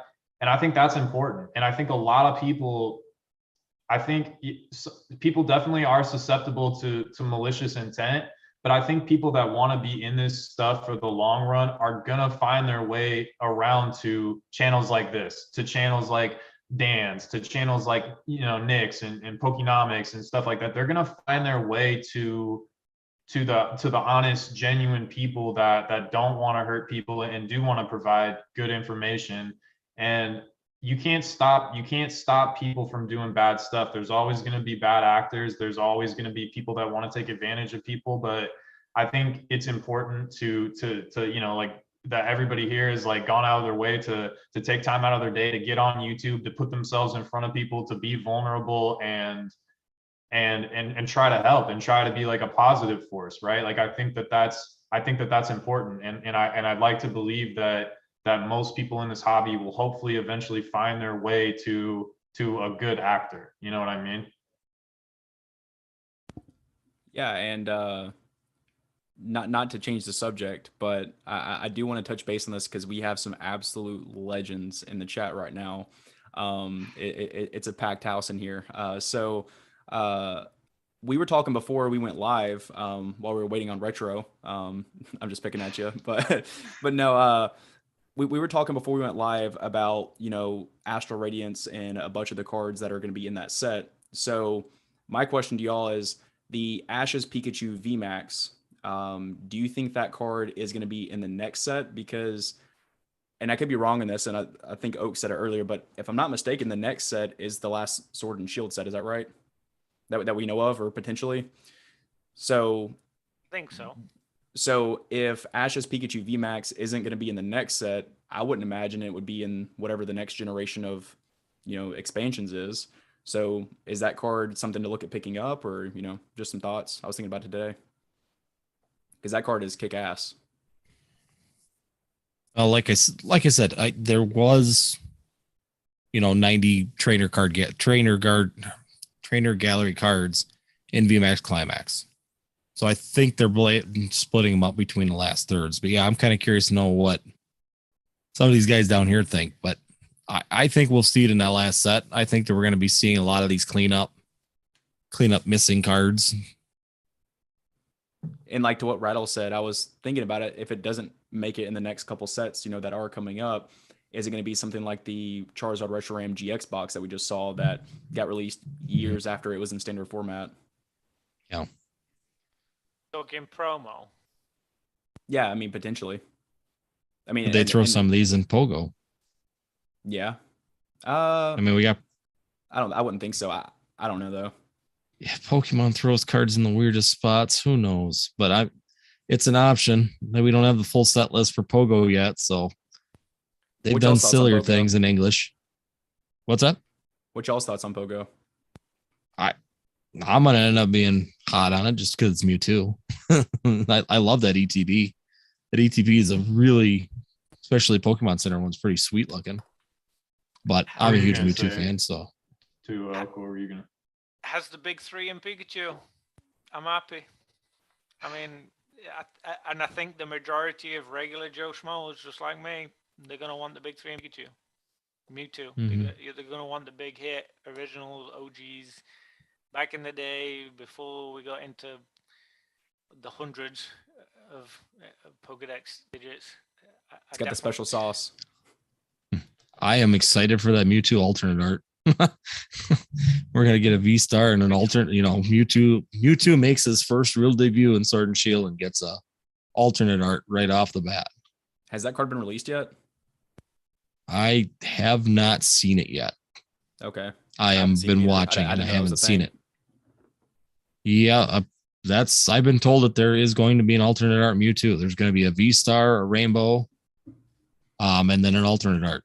Same kind of category as we're seeing with all the rest of them. The Pogo set to me feels a little like Detective Pikachu, where it was like fun and it was tied to something else. So it was like kind of like external factor, and then like the cards were a little bit different and that kind of stuff. But they're just about 6 years late. Yeah, didn't like sustain, and yeah, like could have probably done it like when they released. Maybe there was a bit too much going on, but yeah, it is odd timing for it to come out, which makes me think that maybe there's going to be a change with the game. They haven't said anything, but I wouldn't be surprised if suddenly I don't play the game. Maybe it goes to Hisui and Land or whatever. Like I don't know. Like there's some kind of change in it, and yeah, I don't know. But the characters are in it, despite artwork. I don't think artwork is as important as people say when you're talking about the actual characters. When we're talking about Charizard, Blastoise, Venusaur, Pikachu. I mean, I think that was probably the biggest factor driving the celebration set. In all honesty, people chasing those. Charizard especially, if you see it in the prizes. So I have a fun question for you all that I would love to hear your answers on. You have 3 cards that you can add in celebrations. What would you pick? You mean like old school reprint? Yeah, like a Lugia from Neo Gen, or like whatever card you want. What would you love to see a reprint of? 3 cards. Oh, reprint? Yeah, so like in celebrations in the classic collection. Any reader. Yeah, I would love to see chat's question as well, because I've definitely put some thought into this. Chat, hit us up. Throw which card you would like to see in there. Retro. Shining Tyranitar would have been cool. Gold Star I think Pikachu. to be Gold Star Pikachu, yeah, that would have been sick. That would have been Pikachus sick. would that have been in the set? We had the Pikachu. I would have gotten rid of 3 Pikachu. Pikachus out of that set and put a Gold Star Pikachu in there, and it would have been fire. Shut your mouth. Nope. That full art Pikachu could have just gone away because it was in everything. No. I love that Pikachu. I Those think VMAXs are Crystal. killer. The Crystal Yeah, Oho would be another one. I like that one from Ooh. Old Chop. Yeah, That'd have been a. I'd love to see a I- crystal card in general. That would have been a fantastic addition. Yeah, I think I was kind of bummed that they didn't do a nod to like E series. Mhm. I don't know, man. Like that's E series in general is probably like my favorite era of Pokemon in general. Like I'm a stan for just Japanese culture in general, and like that art is just inherently Japanese to me, and it's so beautiful. Like the detail in the cars is just it's nuts, and I don't know. So maybe they could have done like, like Expedition Mew reprint or something like that. Dude, that would have been wicked. Yeah, Yeah. I don't know, man. Like E series, I mean, because they touched on all this other stuff like Delta species, and they did the light toxicity, but they just completely glossed over E series, and especially now with like, I can't see it. Hey, let's Yep. go. Such a great card. Yeah. So I think especially now with like how crazy a lot of the art has gotten in modern, that doing some sort of nod to E series would have been really cool, because I feel like that's some of the best art for sure. So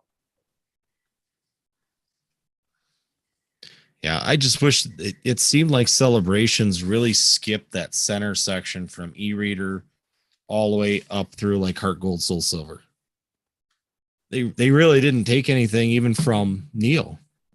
I mean, they kind of threw back Toxicity as a promo, but in the actual Celebration sets, they like skipped Gen 2, 3, and 4 were kind of just thrown to the side, and they kicked right back in with Black and White through X, Y, and up. And then they hit first gen. They threw in the Lugia as a regular holo that was in like every second pack, but realistically, they didn't pull any of them e-reader cards or gold stars or level X's and brought them into the actual Celebration sets, which was really kind of a disappointment to me. I really wanted to see if you were going to do it all. I get it. I don't think if I was Pokemon, there's no way I would do it all. I really don't think I will bring out all bangers in one set, because what do you do for 30th? Reprint battle styles. Like what do you like? You got to leave some kind of tease and some kind of juice to those next sets, because they've reprinted. How many times have they reprinted like Charizard, Venusaur, Blastoise? The OGs now. It's been several times. Like at some point, the real big ones that we really cherish and love past that, like you got to sprinkle them in, and I definitely think they're sprinkled with Celebrations. And in that first 25, where we're talking that full art Pikachu, Professor Oak, shout out, Professor Oak, leaning over the card. yeah, that's cool. Yeah. I don't know why that was so common. I really wish they would have made that a little bit more of a pull, but like, I like the full art too. Fire. Yeah, the full art. I mean, and that's super common. A full art Professor Oak, like it's a fantastic card. They really are brilliant cards, and I don't mean that biased because my name's Professor Oak. Like I literally think like that was a really classy like take on it, on the old school stuff like that people know and love from back in the day. But I didn't want to see everything, because I'm excited for 30th, I'm excited for the 40th, I'm excited for the 50th. Like I want to see some bangers. Like I want to see them in there and come back to the stuff that we know and love. And I really think that if everything would have come out in 25th, everything else would have been a disappointment afterwards. I think it would have been too much for me. But you sit back there, and if you were to just pick one card, so for Celebrations itself, you had the generation sets all through the year where you released every starter set from each generation to celebrate all the years, the last 25 years of, of One from Pokemon. each. Well, they did the starter set from every generation, the big Yeah. cards inside the Pikachu set. So they were celebrating all the generations of Pokemon. Why in the celebration set do you skip generations? Even if you pulled one from each one, even on a 30th anniversary, if you were to go with a Gold Star Mewtwo, you think I'm going to sit there and sweat it and be upset? There's so many cards in the past from each generation that you could have pulled one from each one. And then in the 30th, you could pull a different one. And in the 40th, you could pull a different one. There's always so many back there that we liked. And the OG3 get in every single set. But yet we're going to skip Typhlosion and Chikorita. We're going to skip, going Lugia, an actual Lugia card. There's so many different things you could have put in there from generations. And you could do it for every 5-year anniversary, and it wouldn't be a problem for what was back in the history of this TCG.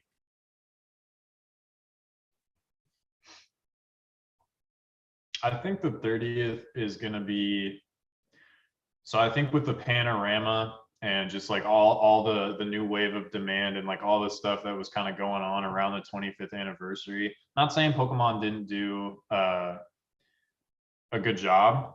A lot of people like really love that set, but I think they were just juggling a lot, right? Like they had a lot going on. They were trying to scale up to demand and things like that. I think now that they understand that there's so much more demand, there's so many more people in the hobby.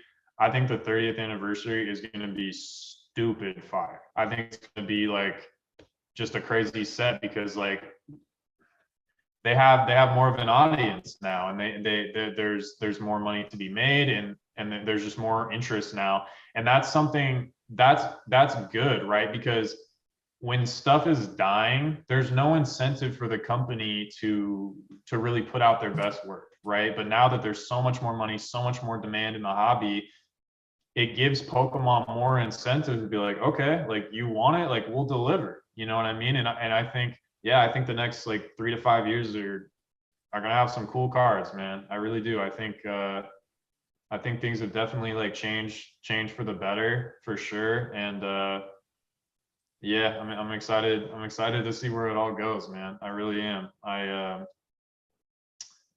think Pokemon Go, the Pokemon Go set is really cool too because it provides utility, right? Like there's that EV box that's coming out, comes with the playmat, comes with the booster packs.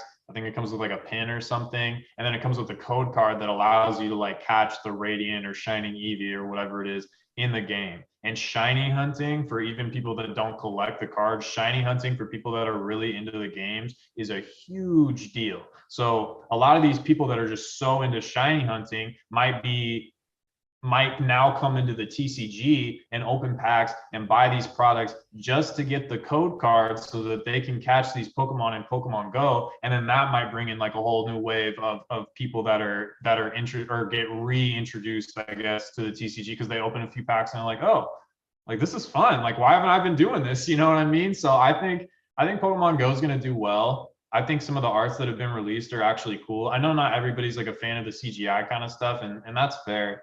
But the Mewtwo looks like a banger. The Snorlax looks like a banger. The Pikachu looks good. I think it's going to be a good set. The Gyarados looks good.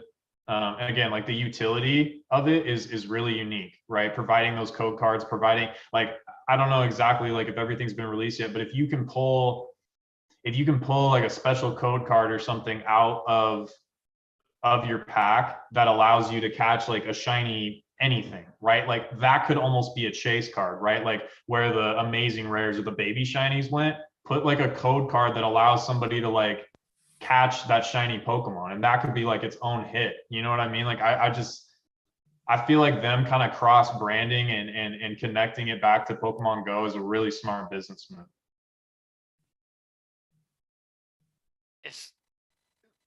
I'm hoping there's going to be enough demand and enough printed.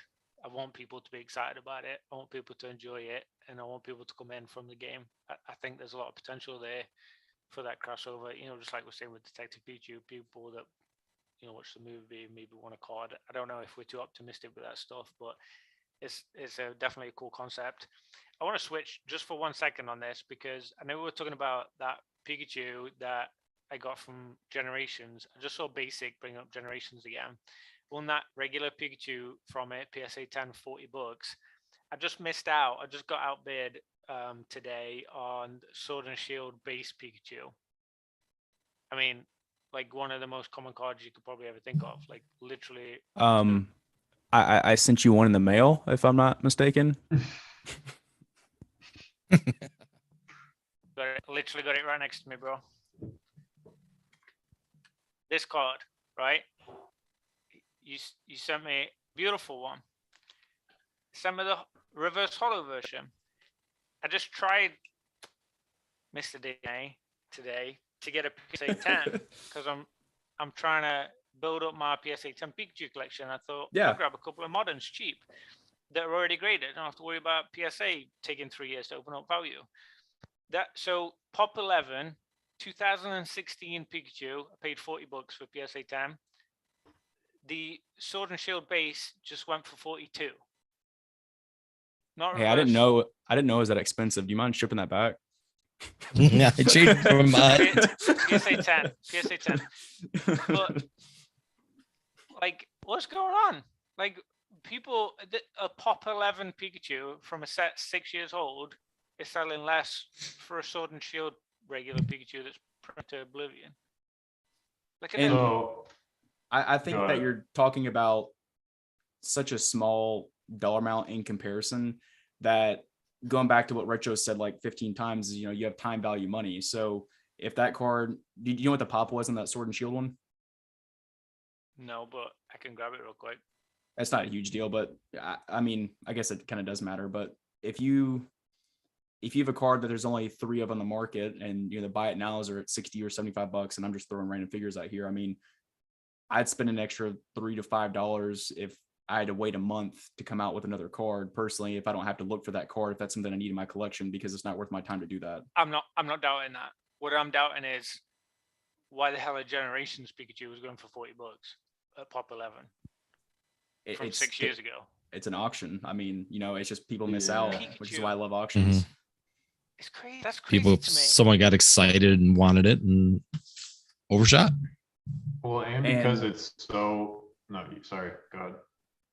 And I will continue to shill this for the rest of my life as long as I'm in the hobby. I have said this to Oak before. Does anybody, in the live, have y'all ever heard of Gixon? Northwoods Retro? Mm. Okay, so Gixon, I found out about it from TCA Gaming. It's a software that you can use, and basically it hooks up with your eBay account, and you enter in the eBay item number and you put what your max bid is, and it snipes it at the last 0.1 seconds. So it helps prevent shill bidding. And what I personally do is I'm a big Japanese collector. That's, what I collect a lot of. So I'll go through ending soonest and I'll scroll through like late at night, auctions. And I'll go and I'll press all those super late night auctions that are 2, 3, 4, 30 in the morning. And I'll wake up and I'll have, it's kind of bad because I'll wake up and have like 2 or 3 things that I bought on eBay sometimes. But, but if you're making like good purchases for flips, especially like you Retro, it probably help you out a lot because you'd probably win more items, because before I started using it, man, I was missing out on auctions all the time just because I would be, in the office or whatever. Okay. So, yeah. So anyways, yeah. Might have to check that out. I haven't done a whole lot of buying on eBay, but I did hit a lick on Mother's Day because ENG's block ended at like a big part of his block ended at like 1 p.m. on Mother's Day.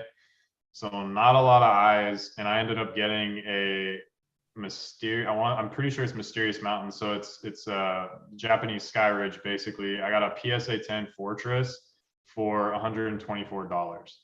And I was pretty happy with that pickup. I set a high bid of like 150 because I've been picking up a lot of like E-Series 10s for like 150. Thought for sure I was gonna get outbid, and then and there was a lot of stuff that ended on Mother's Day for cheap. So like auction. So back to your point about the Pikachu, I would say part of what it has working. Top 17, by the way. Yeah, so part of what the Generations one has working against it is it is low pop. So like unless it's like someone's absolute grail, not as many people are gonna have that like blue dotted, right? Like in their saved searches on eBay.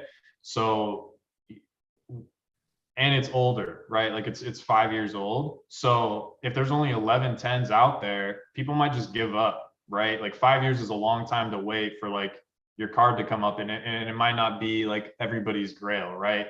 The Sword and Shield one, I would say potentially the reason that it's sold for such a high price, even though it's like a common card, is because somebody took an L on that and sent that to PSA at $50. And I think a lot of people now, when they're buying slabs, tend to potentially overvalue certain slabs because of what PSA grading costs right now. Now, if PSA goes back to $25, does that mean a bunch of people are going to send like common Pikachus? Like, no, not necessarily, right? Because like, so there's potential that that card it never really gains like a whole lot in the population report, because as a seller, PSA would have to get to such a low price, and that card would have to stay consistently at $40 to $45 to make it worth that risk. You know what I'm saying? So I think potentially the reason why it went for like 43 or whatever you paid is because people are like, oh, well, grading's $50 right now. And like you hear it a lot of time, people say like, I got this card for lower than the cost of grading. And in some cases, like that can be a good pickup, but you just have to remember PSA wasn't always $50, right? Like there was a time when people were sending for $7.50, you know, and so that might be a reason too why that generation's Pikachu went for a little bit lower. Yeah, that would just be my thinking. So, but that could be too overthinking it, you know. It's Pikachu, it's a 10. People love Pikachu. So The other thing you have to consider too with that also is how many people started up in Sword and Shield and how many people know about the generation's Pikachu. Well, How many people are right now, you know, just came in going back to that set looking at that. And that might be part of it also. I think the other part, when they, even if they did do that, is they may get drowned out by the Radiant version, the nicer version of Pikachu from that release too. So that could be an issue with just selling crazy high. Like that's ridiculously expensive right now. So yeah, there's that. I just thought that was odd to me because, like, for me, I value those two very differently. Like, we're looking at them myself, like very different value. Like someone that collects Pikachu PSA 10s. Well, going back to DNA's point. Oh, sorry, go ahead. Oh, I was just going to agree with him. I said, yeah, I'd value them completely differently too. I think that generation's one would be a better buy, but how many eyes are looking at it, I guess, is what it comes down to. Yeah. I think you guys might be right. Maybe, you know, I don't think there was that many people I was bidding against, honestly. I mean, I put a couple of last minute bids in and no one even jumped at it. No one even drove me up $1. So yeah.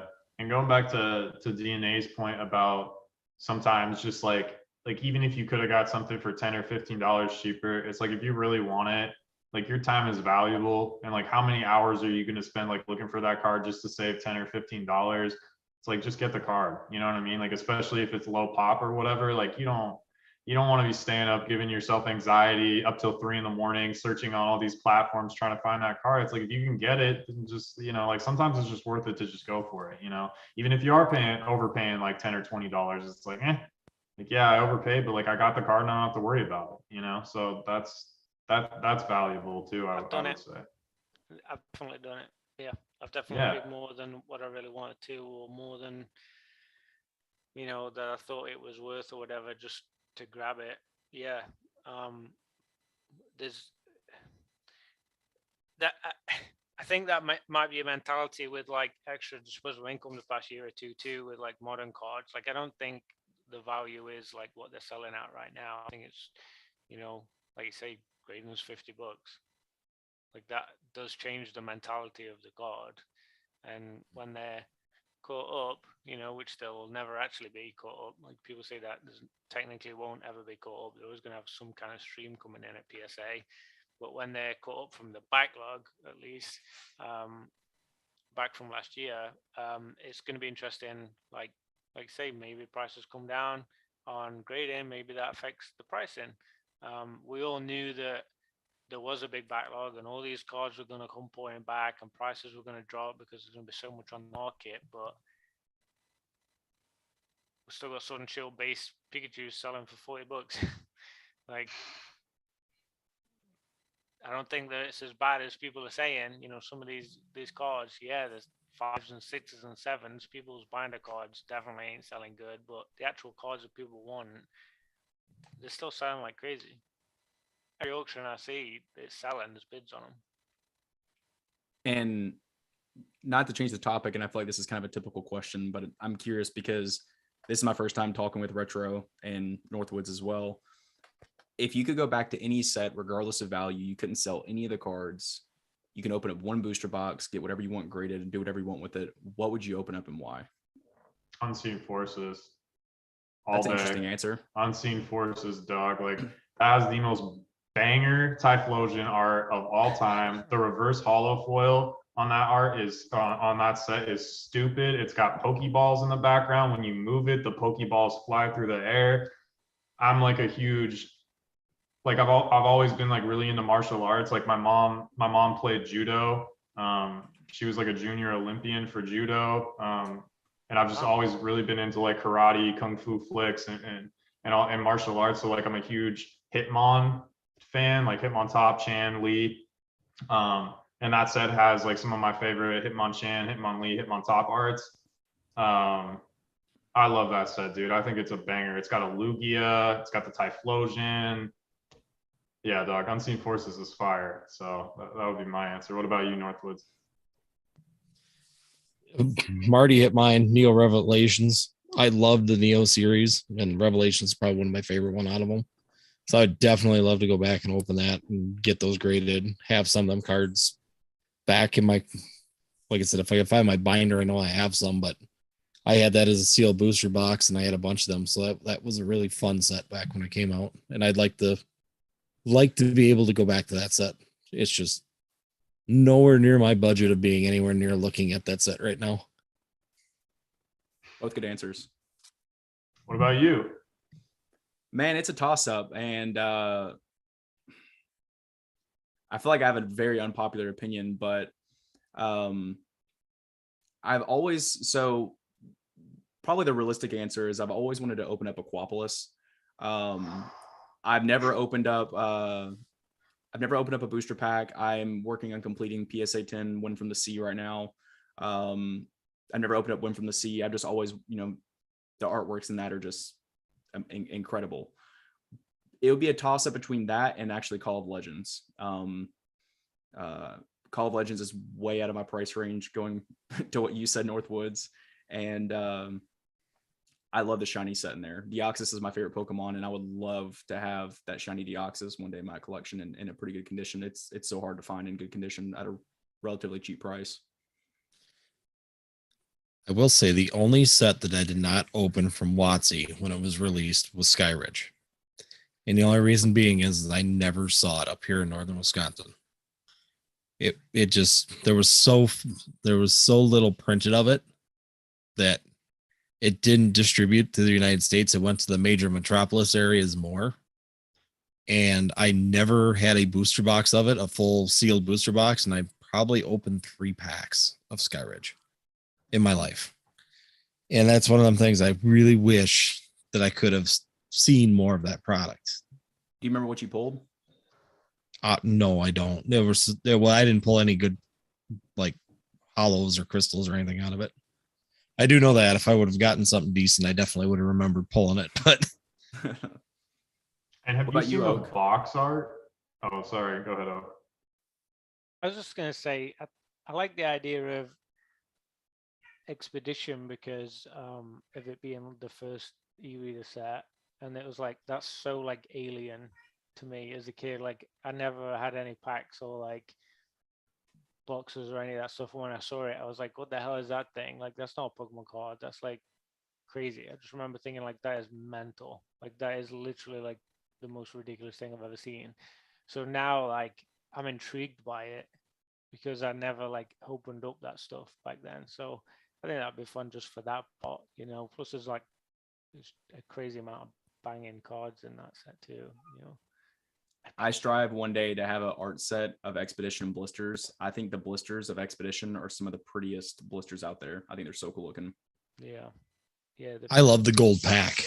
The gold pack of Expedition inside that blister is just fire. It's like the Versace of Pokemon. Yeah. Exactly. But I will say. Oh, go ahead. Sorry. I was just gonna say the last 3 sets. I love the last 3 sets of WotC because it's like they took all their artists and just went, do whatever. We're about to lose it anyways. Be as creative as you want on this artwork in these sets. And yeah, we're going to throw the e-reader premise on it, but that is probably some of the best artwork from WotC is right there in those 3 sets. The most creative and different artworks. They need to take E-Series cards and make them into a full art alternate art. Yeah. That would never happen, but that would be incredible. So have you seen the Wind from the Sea box art with Suicune and Zapdos? Dude, fire. Dude, fire. I saw one of those boxes. Lord. It was like I can't remember what I've never used it before. It was like a buy type thing. You know how there's a ton of different I forget what they're called, but those kind of exchange things where, you know, international shipping.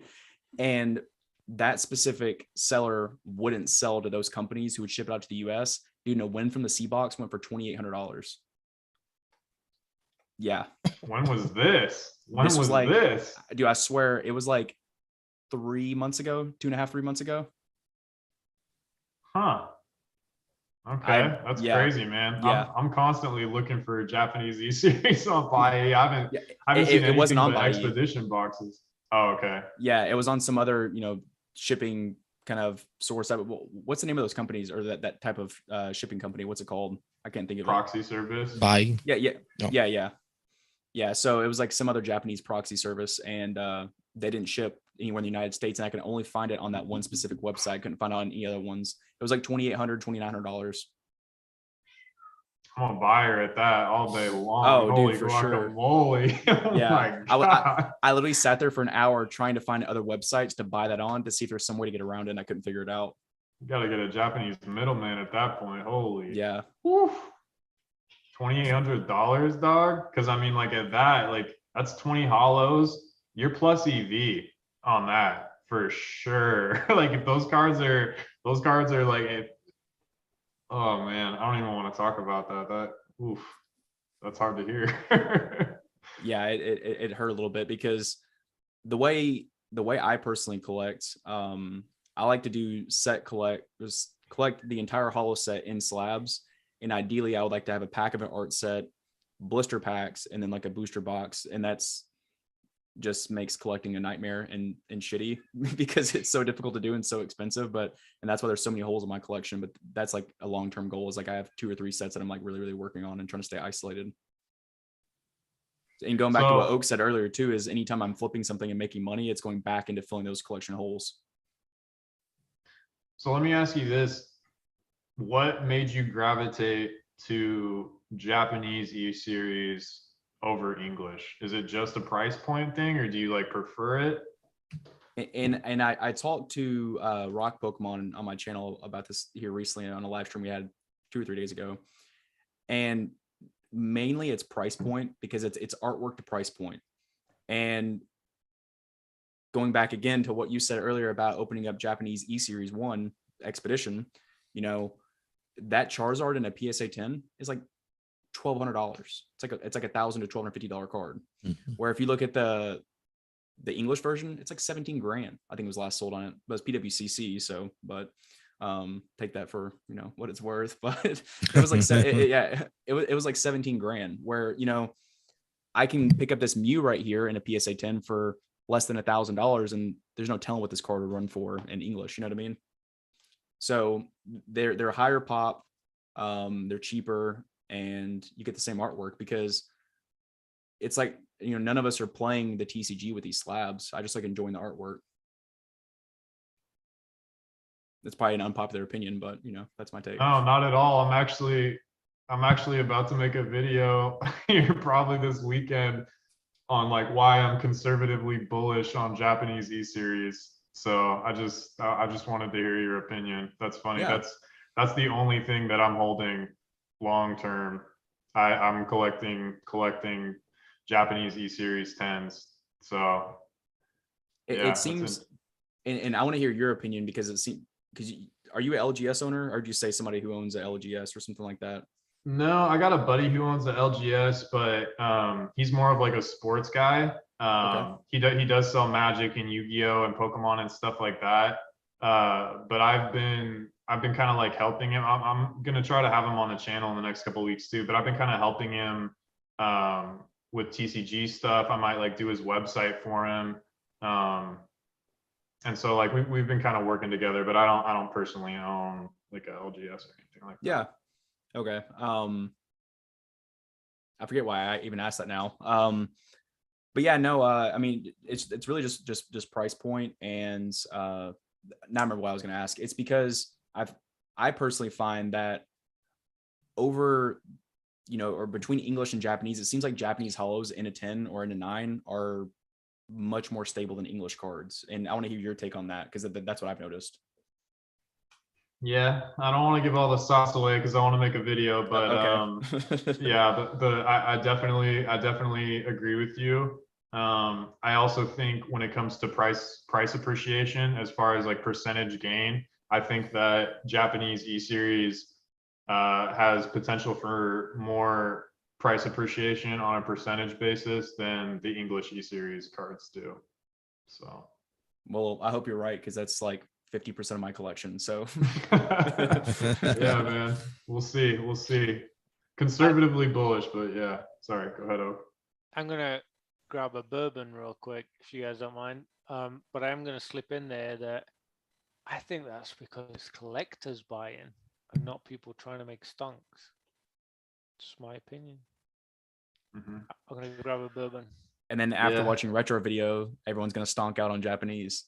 Hey, bro, I got like 60 subscribers, so I don't think I'm gonna move the market too much. But yeah, and I'm not trying to chill, but I've been tracking prices and pops for a while, and I do agree with Oak. I think that the demographics matter with anything, and I think you have to think if you're buying something for an investment.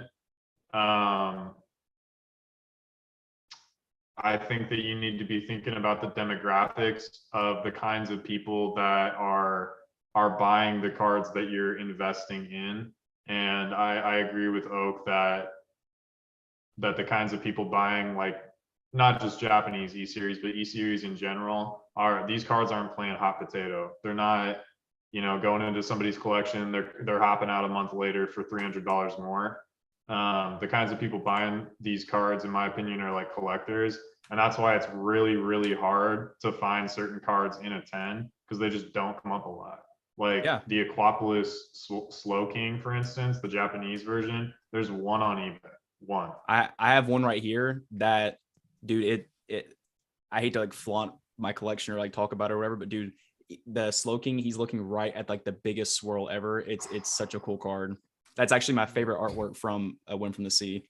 Yeah, love that art. Love that art. And I wanted to tell y'all a quick story, and I hate to beat a dead horse and keep talking about this. As far as that set collection, I'm trying to find the pop of this card. Let's see if I can find it. Here we go. So the Pseudo Wudo Hollow from that, going back to the Slow King or whatever, I spent about 6 or 7 months looking for that card in a 10. There's just none for sale. And there's a guy who had the whole entire set list of the hollows in a 10 up on, it was actually Birdman. I don't know if y'all know who that is or not. But he had the whole entire hollow set minus the crystals listed. And, I asked him, I said, hey, you want to break this up? And we talked about it over the course of 3 or 4 months. And we ended up basically making a deal, and he broke up the set and sold it to me. So I was like super, super happy. And I'm sure many of y'all know the the feeling when you get that card that you've been striving for. It's such a good feeling. It's almost like, the chase is as fun as having, the cards. Yeah, absolutely. Journey's better than the destination kind of deal. Yeah, man. I love Sudowoodo too. It's weird. Like, he's not a super popular Pokemon, but I love he's so funny. Sudowoodo, man. Yeah, I would love to get that's one of the ones I'm missing in a 10 for sure. I'd love to get that one at some point. And the Gengar, the Skyridge Gengar. The Expedition one doesn't really do it for me. It's cool, but I'd agree with the you on that. Skyridge one. But the Skyridge one is pretty pricey. So, it's a little more risky, and I feel like, with all that capital tied up, I could be doing a lot more with it, but I love that art. That's probably like one of my favorite Gengar cards of all time. So, but I just feel like that. Sorry, go ahead, Andy. Oh no, go ahead. I was just gonna say, gonna rant on some boring stuff. So go ahead. Well, I was just gonna say I'm gonna have to bug out here because I have a long day here tomorrow. So, guys, got one more question in the chat that we want to cover or talk. If someone's got something real quick, we can discuss real quick, and then I'm probably gonna bug out after the next one. I'm sure you guys are probably got some. Seems like you guys got some energy left to go yet. I got a little bit. I got a little bit, but I gotta go take a statistics exam before it gets too late. So I gotta have some energy left for that. Yeah, like I said, I gotta get up at 6 a.m, so I don't want to be up that late. Yeah, we'll all bug out when Professor Oak is gone. Yeah, he's been getting that bourbon for a while now, but yeah, man, it was good to talk to you. I'm glad to be here and talk to all you guys. So hopefully we can do it again sometime. Definitely. I always like having these conversations, and that opens up to kind of moving it. If you guys are looking for someone for live or back and forth, it gives definitely an opportunity to go have discussions on other people's channels. And it's interesting how different live streams change.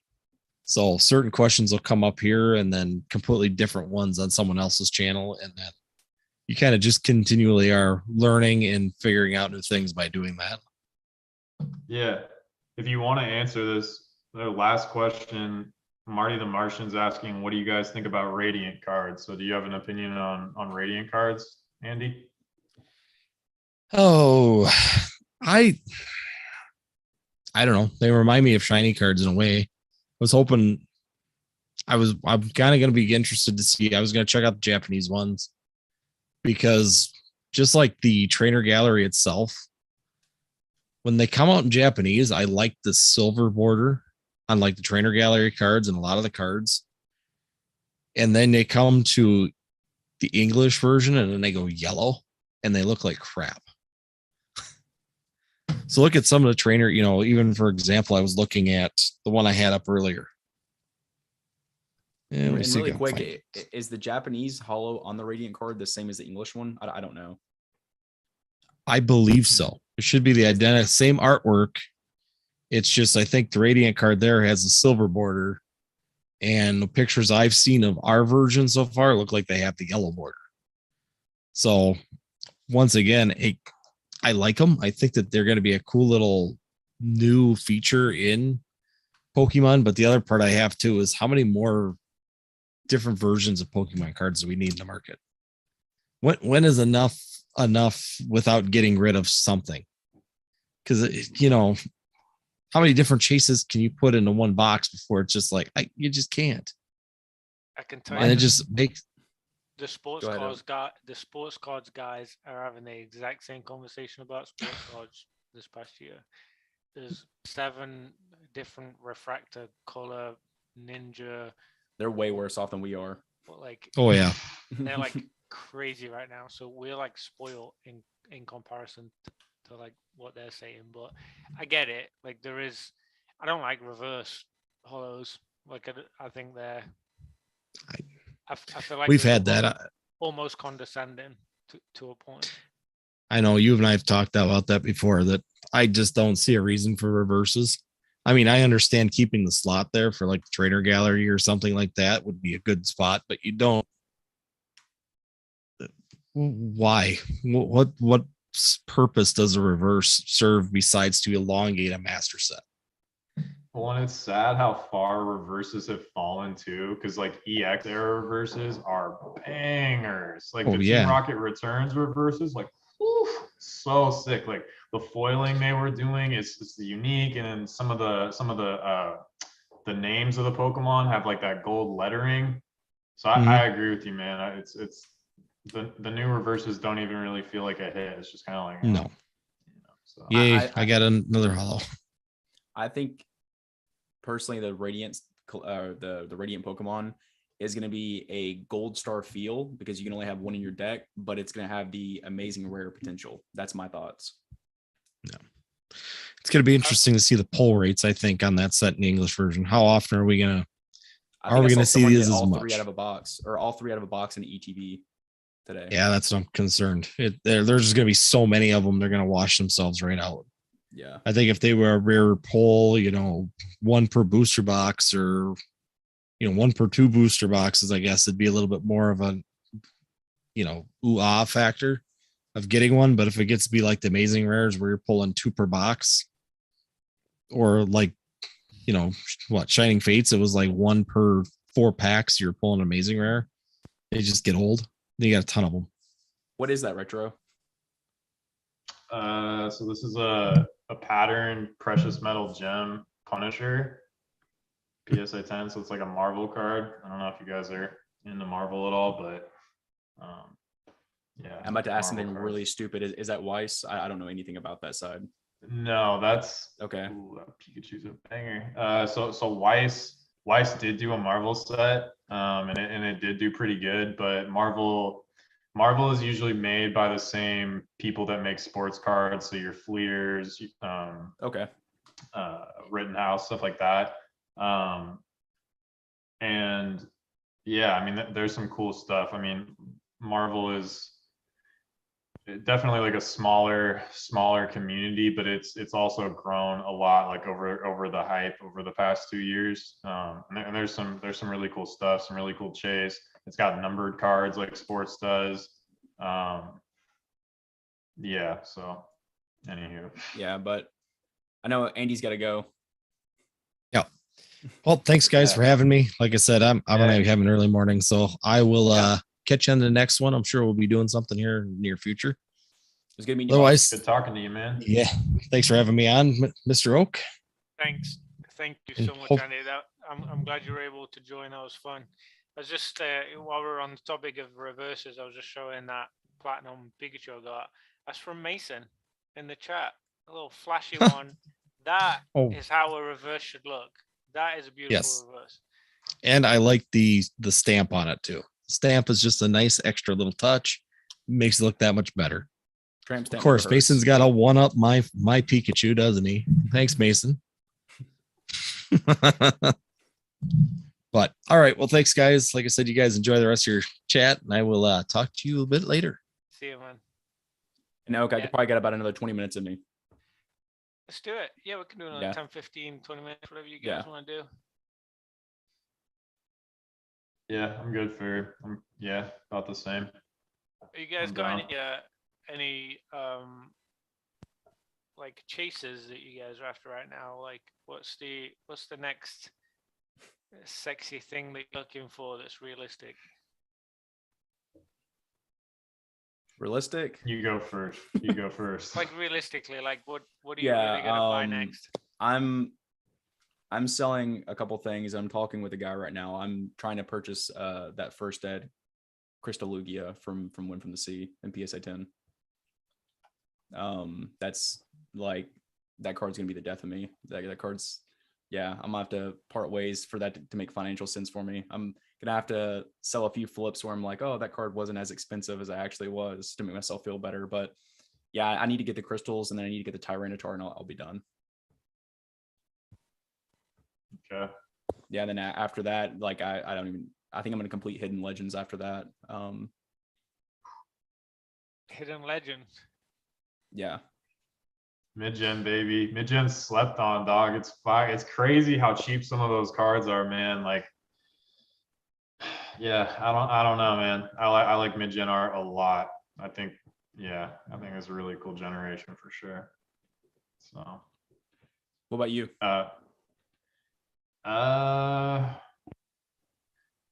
Yeah, I would say Crystal Lugia, for sure. I'm watching one on PWCC right now, but I'm sure it's gonna get like way out of control. I still need the Sudowoodo, the Skyridge Gengar, and what else do I need? How many is that low pop in a 10, the Gengar? I feel like it's like pretty I'd low. have to check. I mean, pretty much all E series, Japanese and English, is like relatively low pop. It's just so expensive, and like I said, I'm not really like trying to hold this stuff forever. Right. Probably. I also would really like to get. So I have a couple of first edition Suicune 10s from when Town on No Map, but I would really like to get unlimited. Unlimited E series Japanese is extremely low pop. Yeah, it's hard to get a hold of. One of them came up on eBay like a week ago from a seller that's been selling like quite a few E-Series 10s, but he doesn't ship to PO boxes. And I could have changed my address or whatever to be like my friend's house or my mom's house or whatever. But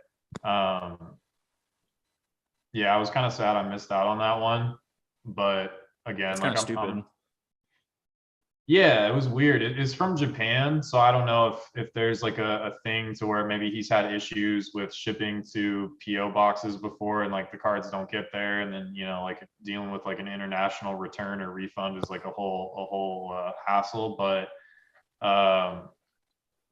that's like a childhood card for me because I didn't open like a whole lot of packs as a kid just because like my I was raised by like a single mom, and so like we weren't super balling or anything like that. But I did get to open some Aquapolis packs, and I pulled that Suicune, and I loved Suicune as a kid. That was like my favorite Pokemon to have in Pokemon Crystal. Got him up to like level 99. You know what I mean? Like I love big Suicune fanboy. So I pulled that card, pulled the holo. It was like the prize card in my binder. Went over to one of my buddies for like a sleepover, and like we're like trading cards and stuff like that, and his sister really wanted the Suicune, and I didn't want to trade it because it was like my prize card. Anyways, I went home the next day, and when I looked through my binder a few days later, there wasn't a Suicune in it. So yeah, it was kind of nice to like get that back in a slab as an adult and to have it because it's kind of like getting back. And dude, I tore my room apart looking for that card, dude. I looked under every nook and cranny trying to find it or whatever. I was so sad that I didn't have it anymore. So that definitely has like some nostalgic connection for me for sure. Is getting that card back. So. What about you? Let me ask. Oh yeah, you go first. So. I wanna hollow Pikachu from Hollow Phantoms.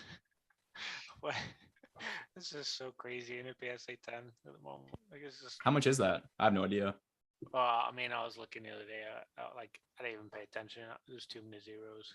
There's too much going on. Yeah, I'm trying to like build the set registry for my Pikachu's right now. I'm doing pretty well, but Dude, you're an animal for that. I have so much respect for you going down that dark trench. It's the competitive side within me battling against myself, like just wanting to like gotta catch them all. Like I literally want to catch all of the Pikachu's. I just love them. I'll just sit, have a look through them. And so in that registry, is that Japanese and English? Is it everything? I've never looked in the Pikachu set registry. I'm in 3. Okay. So there's one which is basically you have to collect one of each Pikachu from each set. There's a Pikachu in English. In that I am 4th in the world for That's awesome. English Pikachu. That seems relatively attainable. I don't know how many people are really using it. I think it's part of it too. The other one is the English full master set. So that's basically 310 English Pikachus. So that's promos and set cards, stuff like that. I just spoke with PSA, the registry team, like a week ago, and they just added a couple of other ones in from celebrations that they didn't have that I did have in a PSA 10 that I graded. They added them in, so it just bumped up a couple more. It was about 300 or so not long ago, and I'm 9th in the world on the English master set for like all Pikachus. And then the full master set, which is 684 cards, includes Japanese and promos and like some other languages. It's just like the Illustrator too. They just throw as many Pikachus in there as possible, like that they've made. I feel like I would throw up just looking at that. I'm 7th in the world in that. That's pretty good. Bad. Yeah, that's pretty good. I got a few Pikachus. No, I don't have 700, but I'm like, what you got tucked away in storage there, Oak? I'm top 10 in all three, which is like, for me, is pretty cool to say that Pikachu is. I mean, there's obviously opinions on this, but it's the face of Pokemon for me. It's like, I don't know if it's necessarily the most popular Pokemon, but it's like what represents Pokemon more than probably any other card or just for investment purposes, right?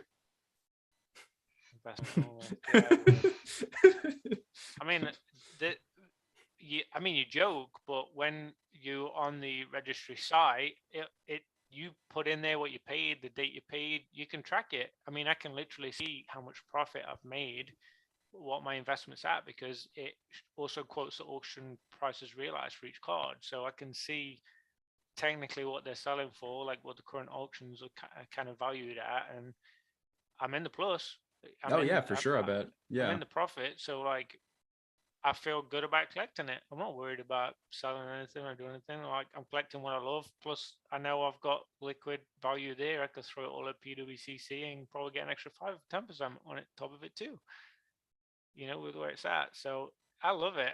It's good for organization and, you know, just kind of knowing where it's at and what I'm doing with it. You guys probably saw the video I made about it, and then the video I made with the set registry. You know, I had a little meeting with him. He was pretty cool, Greg. And then, yeah, in terms of the Pikachus, like, there's some that have got pretty expensive. So when we're talking about chase cards, there's some up there that I'm not quite dipping in yet, because there's still $40 cards I can grab. You know, just like we were talking about earlier. Why, you know, build my register up when I can just focus on that and hope the others maybe drop down a little bit when things chill out. That's kind of like the plan of action that I've got right now. But it doesn't seem like that many people are doing it. Yeah. Well, I don't know. And y'all can tell me if you think that this is a stupid take, because, you know, I love second opinions on stuff like this. So my favorite modern set is Hidden Fates. If I could go back and open up one modern set, it would be Hidden Fates for sure. I think it's the way the packs feel, the way they open up, just everything about the set is just, you know, the artworks, it's just incredible. And I think I have like 48 of I think it's 96 cards in the Shiny Vault in PSA 10. And I bought them when it's just like stupid low auction prices. These cards are going for, you know, $22, $28, $32. Yeah. If PSA had their grading at $10 a card, would you buy the singles and still grade them? Or would you just, you know, and that's some of the lower end cards like the baby shinies, or would you just buy the cards outright, because you know some of those cards that you got raw are going to get a 9 anyways, and 9 baby shinies are pretty much worthless. It's like grading cost. If it was $10, you said. Yeah, if it was like $7 or $10, because like my takes on that is if I can get a card under $30, like $26 to $30 for, you know, a popular baby shiny or just a baby shiny in general, why would I spend $6 on that card, grade it for $10 when I can get the card for less than $30 and have a guaranteed 10 versus you know, 9s and 10s, and then those 9s I just wasted a bunch of money on. You know what I mean?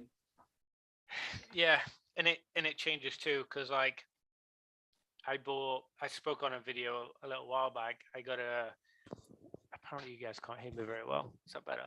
I got an EX Emerald Pikachu for $4 off eBay, and it was pretty clean. So I was like, and they're saying to PSA, they're all listing and selling for 150 to 170 right now in a 10. This looks like a 10. I'm going to send it. It was when the $50 lottery thing first came out. You could send 5. Sent my 5. I did a video on it. Came back a 10. Cost me $50 for a $150, $160 card. $4 on eBay. Like, it's there. So you could do the same, like you say, you spend $10 or $7 or whatever. Like, it's all relative, because I would have loved to have just spent $10 grading it, but I still looked out $100 by spending 50. So, well, and not to interrupt, but to add to that super quick is like, if you spend the $10 to get it graded, how much longer are you going to wait? And how volatile is that price? Is the market going to go down? Is it going to go up? You could spend the $50, flip it, and have a guaranteed profit at the time. It seems like that's kind of what retro might be doing in a sense. I don't know though. I know you said you don't like to hold on stuff for long. Yeah, if you're selling it, but yeah, which I did last year. I mean, I've spoke before about special delivery Bidoof. I sold it the next day, $700. Cost me $100 to grade. I mean, I got it for free. Made $600. That's so awesome. Gross. Like, it's there. That paid for some boxes. It paid for some Pikachus. Like, that's exactly what you need to be doing, is that kind of stuff. But like you say, spending $10 on a $2-3 card, like, for me, if you know it's going to be a 9, if you can pre-grade strongly enough, you're at a spot where you know it's at least going to be 9. Like, I don't think there's any losing out, like, ever, because either A, you don't sell it, or you just hold on to it until you do sell it. I don't know. What do you think, Rachel? Well, I mean, I guess it just depends on like what you're going for. Like, if you're doing it for your collection, then it's time for you. Huh? Is time an issue for you? Would you hold something for a year knowing you could make 50% profit? So I guess like nothing's guaranteed. Like, again, like there are things that I'm holding. I set price targets for everything, and when things approach those price targets, they get listed and sold. But like 95% of what I'm buying is like 90-day turnaround is kind of like my ideal like little flip cycle. But the Japanese E series, that's sitting in the shadow realm right now. That's not going anywhere anytime soon. So, and I don't mind sitting on that stuff because like I genuinely love it and I think it's beautiful. I love the art, and I got a lot of them at like really good deals to where like I'm not sweating it, and like it doesn't put me in a bad financial position to sit on those. With the baby shinies, if you're patient on eBay and PWCC, you can get a lot of those cards for like $15 to $25 in 10s. The bigger cards, right? So like your Charmeleons and Charmanders, and that might be Shining Fates. I get the 2 shiny vaults mixed up, but like you got it right. Those are okay. Yeah, those are going to be a little more expensive in the 10s. Like the Lucario and yeah. Mm-hmm. Yeah, but like you can build out most of your collection for pretty cheap. I know Jake was doing that for a while, buying a lot of like baby shinies. I think 9s and 10s, or maybe just 10s, but he was getting them for cheap. They come up on PWCC a lot. So if that's something that you're interested in, he was buying graded. Yeah. He was buying that. Well, that's what I'm saying is like, for me, if I wanted to like build out a master set of Hidden Fates, I would just try right now, or maybe in the future, to just like slowly pick up slabs of good deals versus take the risk. Because if you do hit the 9, it's like, okay, so if you spend $5 on the card, you spend $10 on grading, and you hit the 9, it's like, versus like, would you have maybe rather just spent 20 to 25 to get the 10 guaranteed and not have to worry about it? You know what I mean? And not have to wait for your cards back. And so that, if I was trying to build out a collection, I would look at just like getting those cards already graded, because they are so cheap right now, that you can build out a collection for like a pretty decent price. But I wanted to ask you guys too, and again, like, you don't have to blow up your spot if you have anything you're looking at or whatever, but I wanted to know if you guys are making any plays or any specs right now, doing any flips, anything you're working on. you don't have to say like if you're trying to keep it low key or whatever, but I'm always interested in plays people are making. So Hey, you know what? I am I'm an average Joe. I'm a collector. I invest. I flip. I do a bit of everything. I don't have any tools that anyone in the chat doesn't have right now that can't do that. There's all the things that I use, all the things I research, and the time I do is free. Everything. It's all research, gaining knowledge, playing around. So all the stuff I do is like, for me, is like, I don't have any special source. Like, it's just time. I just invest time and effort into it. I talk with people. I research stuff. I look at graphs and data. I told you guys, data-backed decisions. That's what drives. That's what drives the money. It doesn't make money. It doesn't make sense. Even as a collector, you don't buy stuff that you know is never going to be worth anything. You buy stuff, and if it isn't worth something in the future, and you don't feel bad about it, it's a different story. But you don't buy stuff knowing it's going to be worth nothing. That just, it just doesn't make sense. So for me, there's a lot of like dynamic approach to it. It's not anything specific that I'm doing. I'm not buying all the baby shinies, or I'm not buying out all the, full art Professor Oaks or whatever. There's nothing like specific I'm doing. I'm very opportunistic. For me, the glass isn't half full, it isn't half empty. It's a chance to quench my thirst. Like it really is. Like, I like that. Like, let's go. Like, there's obviously something there. Jump on it. If I know I'm educated and I've spent that time and I know there's something to jump on, I just jump on it. And some of the stuff I did last year, and I'm not trying to like, not show humility here, but like they like I bought stuff and I sold stuff and I made profit, and I bought things with that profit. Like, it's a lot of people did it last year, and are doing it even now. Nothing specific, like, in all honesty, nothing specific I'm looking at, but I am looking constantly at, can I do this? Question it, research it. Can I do that? Would that work? Would this work? Curiosity didn't kill the cat, I can tell you. Curiosity like made you the king. Like the curiosity, asking questions and being curious really is what drives like a smart decision, because it gives you answers. You don't have answers. You're not educated unless you ask questions. They're all blowing up in the chat. Hoke, would you say you have fingers in a lot of pies? Why, yes, Mason. I would say I've got my fingers in quite a few pies. This makes fun of me because I say it on every video. Oak just confessed he's a scalper. Ha ha ha, Jake. JK. Yeah, I guess, I don't know if I would consider myself a scalper, but there's a couple of items that I bought and I sold right away.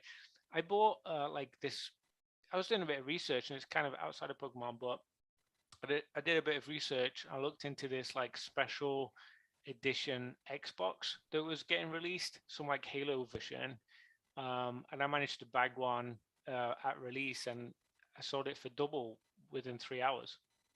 Doubled my money in 3 hours. I mean, literally, like, you spend some time, do a bit of education, like, you could do it with anything. You could go to thrift store. That's why there's YouTubes of people literally going to thrift stores, spending $3 on stuff and flipping it for $30, because it's like, it's real. You just need to put the time and the effort into it. And Pokemon, it's there. If people are willing to pay it, I get it.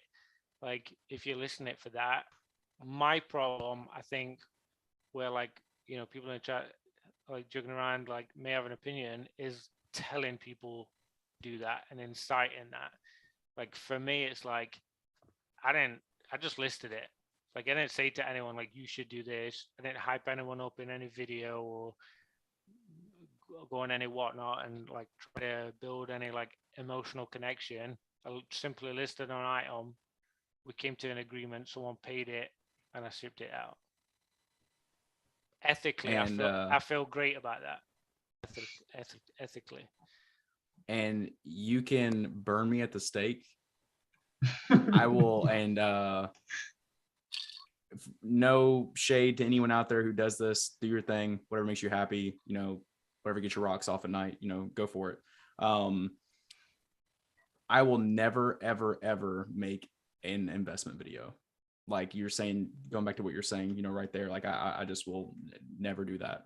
And also, if we're talking about investment plays, what we all should do though is we should get with basic and we should make Rattle branded channel locks for slab cracking, because he just mentioned that in the chat. So no flips from you, no plays. Me? Just memes. Yeah. No. I mean, like, Oh, I'll say flips that I'm doing, but like I'm not gonna make an investment video, I guess, because that's what Oak was, kind of touching base on. But I meant plays too. More Yeah, like are you looking at any cards to potentially like grade out and flip or anything like that? Not necessarily like to invest in, but just like things you. But go ahead. I may have taken.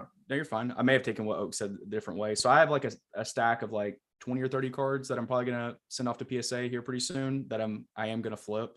Probably half of it's vintage, half of it's modern. I'm probably gonna get called a scalper in the chat for what I'm about to say, but what I typically do is I buy a lot of non-holo rares of popular Pokemon, of vintage popular sets on Troll and Toad, and I'll buy them out and I'll sort through them, and then I'll ship back what doesn't meet PSA 10 or profitability standards. And so I just have a ton of cards like that, that I'm waiting for bulk to open back up. Like, dude, this Rayquaza right here from Holland Phantoms, I got this off Troll and Toad. You really can't see it, but it's a non-holo rare. Like this is one that, like an example, like this card's probably what, 100, 150 bucks all day long. Like it's just cards that I think have, upside potential, is just things that I'm doing that on. That card was like $6 or $7, and it's all day PSA 10. So just like little stuff like that. But I just picked up a bunch of Mysterious Mountains holos. I think I mentioned that earlier. Singles. I like buying. I have like 9 or 10 sellers that I buy singles from on eBay that just always have super, super minty cards. And probably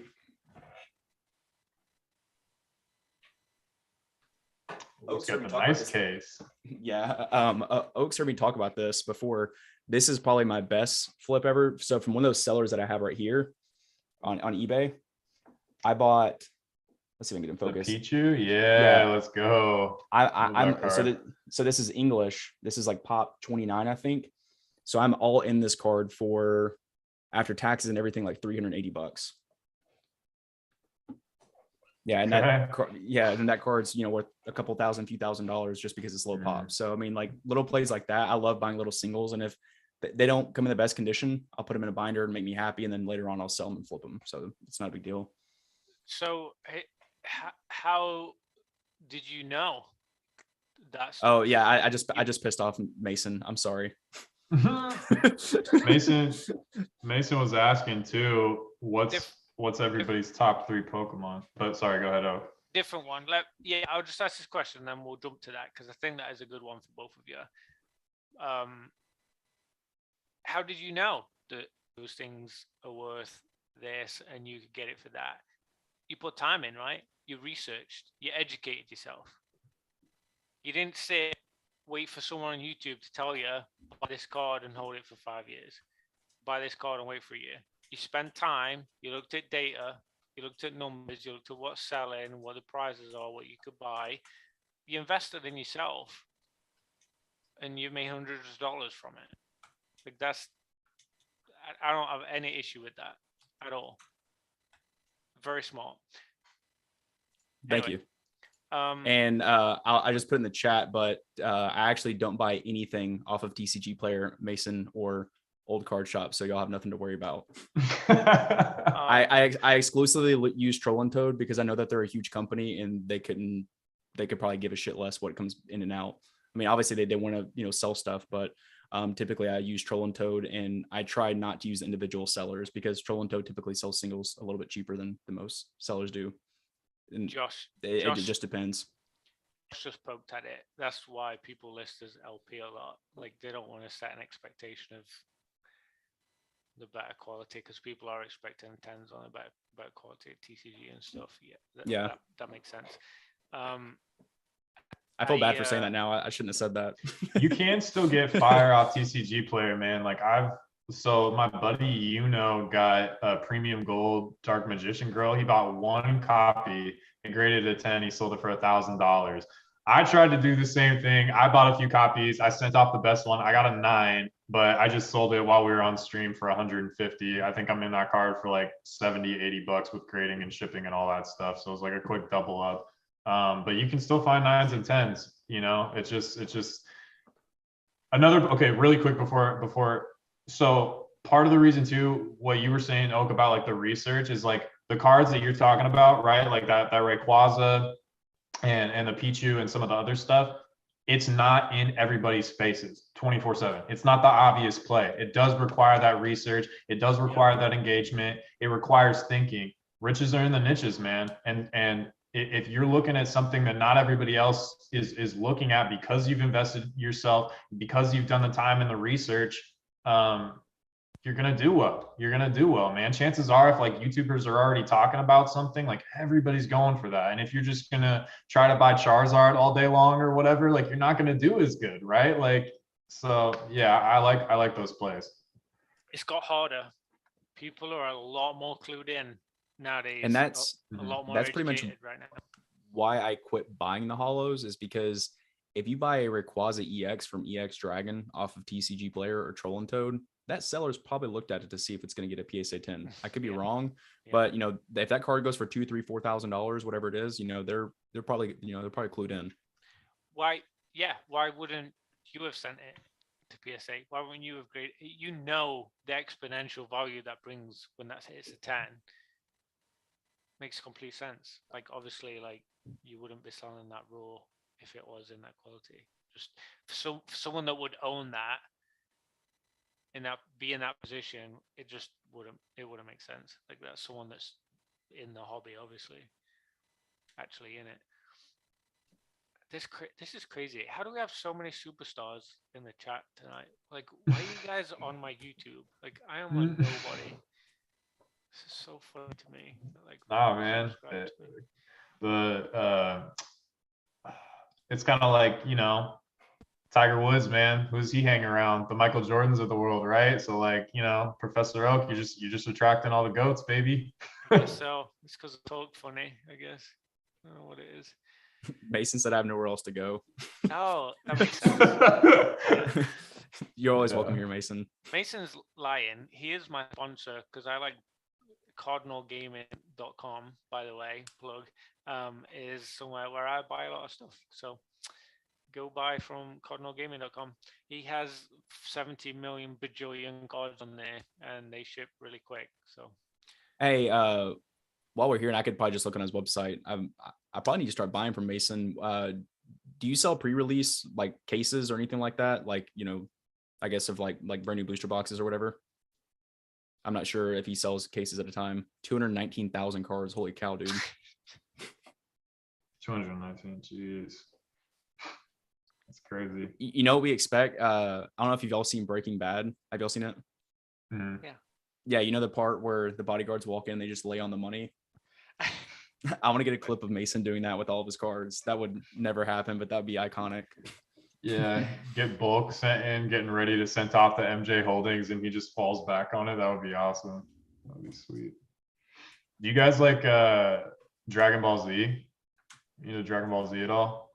You know, I don't own a single Dragon Ball Z card, but I did watch the show a few times when I was a kid. I definitely watched it back in the day. It's been a while though. I played the games as a kid and I just put them back on an emulator, and I have for some reason more difficult time playing the games now than I did as a kid. I'm so bad at it, but no, I didn't like stay up to date with the cartoons and stuff. There's Dragon Ball Z games too. Oh yeah, dude, I love those games as a kid. I see, I'm 24, so I played Game Boy Advance. The reason I'm into Pokemon, like I said, you know, here recently is all the stuff that y'all got as a kid, it got handed down to me. So that's why. Hey man, I'm 27. Relax. Okay, cool. Okay, cool. Chill out. I didn't think you were over 30, but you know, I don't know. Yeah, I'm old as shit. I remember like being in school and people had like Game Boy, like the Game Boy, like when Mario and Tetris was blowing brown squares around the screen. Like, yeah, my first computer, I'm that old. My first computer didn't have a mouse. Like I don't know if you guys know. Was it touchscreen? I don't know if I remember not having a mouse. I'm old. I Yeah, remember so dial-up though. I do remember dial-up. Dial-up was horrible. Dial-up was years later, years after that. I had a Okay. ZX Spectrum. That was you know when you see like old videos and there's the ball going side to side, Pong. It's a game called Pong, and you go up and down and you have to hit it and it goes bounces. It was the computer that did that. That's the computer I had as a kid. That's how old I am. Okay. Yes, Mason just hit it. I'm trying to look like youngster Joey from Pokemon Crystal game. That's exactly what I'm trying to look like with my hat right now. I'm trying to be the cool kids. I got a skateboard in the back, and yeah. Oh, you should do a kickflip for us. Yeah, I would absolutely pull a muscle. I'm actually that old. I would definitely twist my neck or something. Do you like shorts? Easy to wear. Yes, Mason. Oh my god. Yes, absolutely wear shorts because they're easy to wear. I have Cargos. Yes. Plus, I have 90 plus degree weather outside constantly, so I absolutely have to wear shorts. But I'm not the typical English guy that's wearing white socks with sandals, so at least I don't go that far. Youngster Joey, I should. Youngster Joey, Jesus Christ, that brought back some memories. Guys, it's like 1 a.m.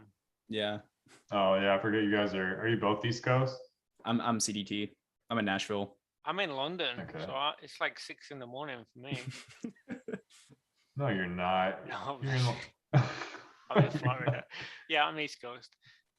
No, Okay. Mason, I do not own Crocs. Please, that like hurt my soul a little bit when you said that. Crocs make me feel nauseous.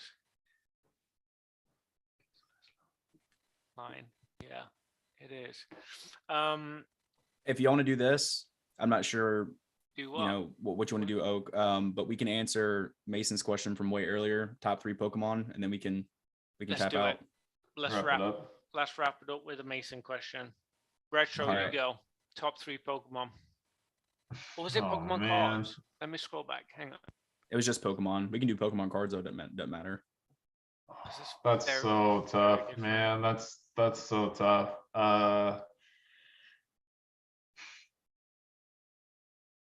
Alakazam, Hitmontop. Hang on. So you said that you were into like fighting, jiu-jitsu, judo type. Yeah. The first thing I thought of when you said that wasn't Hitmonchan, it was Alakazam. Because I always think of, when I think of Alakazam, I think of this meditating dude that's about to knock someone's head off with a spoon. Like, I definitely feel like he's a fighting Pokemon, not a psychic. That always confused me. Alakazam too, to me, is like maybe one of the Pokemon with like consistently banger arts. Like there's not a whole lot of Alakazam arts that you're like, ooh, I'm not really into that. You know what I mean? Like it's really hard to make a bad Alakazam card. But yeah, Alakazam, Hitmontop. Dude, the Breakpoint Alakazam is probably one of my favorite modern cards. Yeah. And I don't know, like, man, that's so hard to just do 3, but maybe like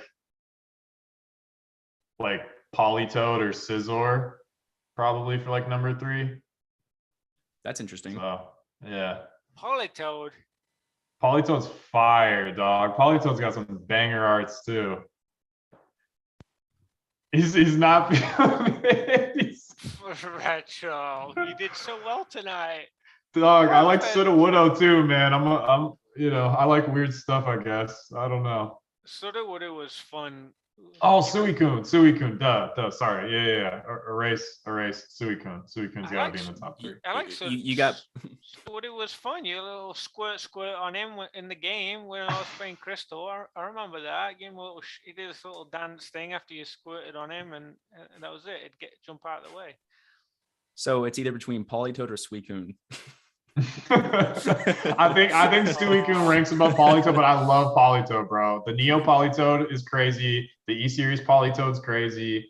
And then there's a Heart Gold Soul Silver Polytoad Hollow that's fire too. But anyways, so.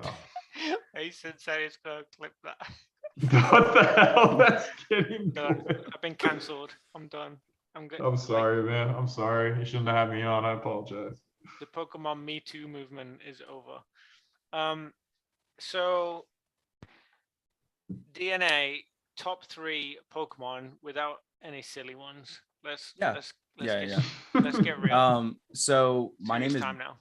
So DNA for defense normal attack Deoxys. So that's my number 1, and then number 2 would probably be Mewtwo.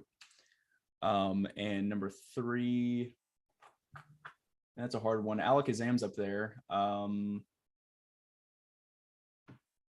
would say Alakazam or Machamp, probably. I like Machamp a lot because I love the alt art. That's an Astral Radiance. Yeah, but 2, that card's killer. But 2, the card that I remember the most back when I was a kid was the first edition Machamp that came out of the 2-player starter set. That's a card that I vividly remember having really good memories with. So I like the holo on it, I like the artwork.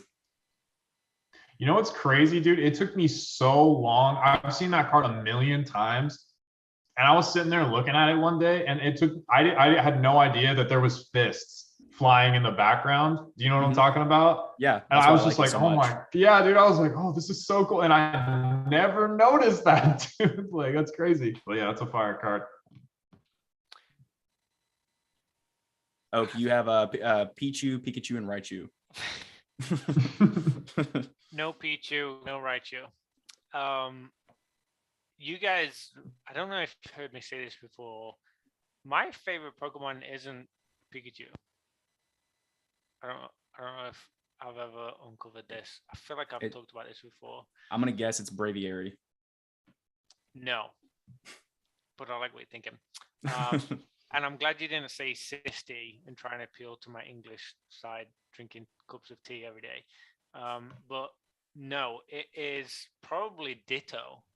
And I'll tell you why. I'm a bit of a, I don't know, people have called me a chameleon before. I feel like I can I really enjoy everyone and everything. And I think what appeals to me about Ditto is that he can be any Pokemon and just become whatever he wants. I feel like he's got unlimited options in his life on whatever he wants to achieve and do and fit in with.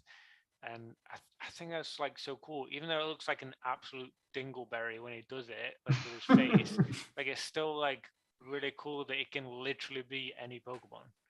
And I dude, think those cards from Delta Species are dude, those are sick. Those are sick. Do you have those up? I do. I have the Charmander Raw. I have the Geodude, the Pikachu. Man, I can't remember which ones I have. I have 3 of them in PSA 10. But I have a few raw ones I'm waiting for bulk to open. Yeah, I was bidding today. Yeah, I don't want to get into it. I didn't get it.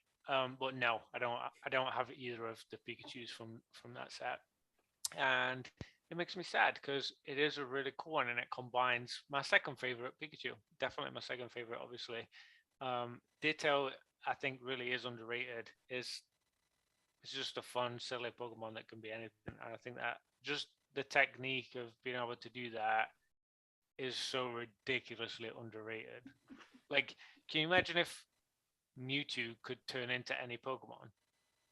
How different that would be.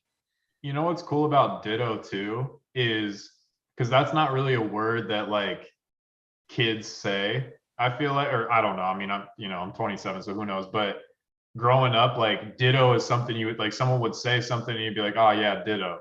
And so the naming even of that Pokemon was genius. You know what I mean? Because it perfectly played into the time of late 90s, early 2000s. And that slang term, I guess, of oh yeah, Ditto. You know what I mean? And that's cool. Yeah, there you go. I felt that. The Mr. Mime, dude. The Mr. Mime is hilarious. I love that one. That's so funny. All right, so you said Ditto, Pikachu, and did you already say your third? I did not. What do you guys think it might be? based off those two. Very different. Mr. Potato Head. Head. I see you got a Mr. Potato Head. I'm surprised you said Ditto over Kecleon because you said like a chameleon. Ooh, Kecleon's a pretty cool. Yeah, yeah. I think it's because I'm old. I think that's probably why. I have no idea. I'm gonna take a shot in the dark and say Mew. Ditto Pikachu. I'm gonna say I don't know Togepi. whether to interpret that face as I'm right or It's Mew. is it really? Mew? Okay. Yeah. Well, I feel special now. Here's the thing with Mew, right? Mewtwo is favored as, I mean, you spoke of it earlier, talking about being one of your favorites and so fantastic. It's incredible. It's strong. It's big. It's got a lot of character and stuff, but it was born from Mew, and Mew is like the most powerful Pokemon ever in existence. First gen, like Mew was the Original Arceus. the god, like the biggest thing that could float around, do whatever it wanted, mind control, attacks, move around, like it was crazy. So yeah, Mew was like top level, like just built up to be on a pedestal, the highest pedestal ever. And I thought that was so cool how small and cute and inconspicuous it was. And like kind of humble, it kind of showed humility. It wasn't like big and extravagant and crazy like Charizard. It was like small and humble, and it kick your fucking ass. Like it's kind of like the Jesus of Pokemon. Pretty fucking cool. Yeah. So yeah, Mew for that reason. Don't have reasons behind them, but what are they saying in that? Pikachu It said your third one is Dingleberries. Oh my God. Who said that? Marty. I say that word a lot. I like that word. Dingleberries. It's so ridiculous, that word. I love it. Well, hey guys. Yeah. I really appreciate you having me on. It was good to talk to you guys. Pleasure's all mine. Yeah, you're really hard guys to get along with. No, for real. Like both of you guys and Andy too. Like really smart. You can tell you guys have good intentions. You're not trying to take advantage of people. You're really trying to build and do something positive. And yeah, I really appreciate the chance to be able to come on and spend some time with you guys. So thanks for having me. Yeah, I'm glad you joined Retro. I know we talked about it a couple of times. I'm glad I managed to make it happen. And yeah, I wish you all luck. I know you've got your YouTube channel that you've got going now, so I'm definitely going to throw you guys in the description. So hopefully you'll better subscribe. All you weirdos still listening after 7 hours or however long we've been going, like get in there and subscribe to these guys. DNA, exactly the same. I wish you the best also with your YouTube. Very thankful for you coming on. It's been super fun. Some great conversation for sure. We've touched a lot of different aspects that hopefully the chat's enjoyed. They're doing it for their entertainment too. So yeah, it's been fun for me. I've really enjoyed it. Yeah, same to you guys. I would love for us to like collab on a video or something here soon. I think that'd be a lot of fun. Definitely gonna give Retro a subscribe. Honestly, this is our first time speaking, first time probably acknowledging each other. So I'm happy to be a part of the live. I had an absolute blast. Yeah, you guys give me a shout if you ever wanna have a chat. I'm game. Cool. Oh yeah. Stoked, Always. man.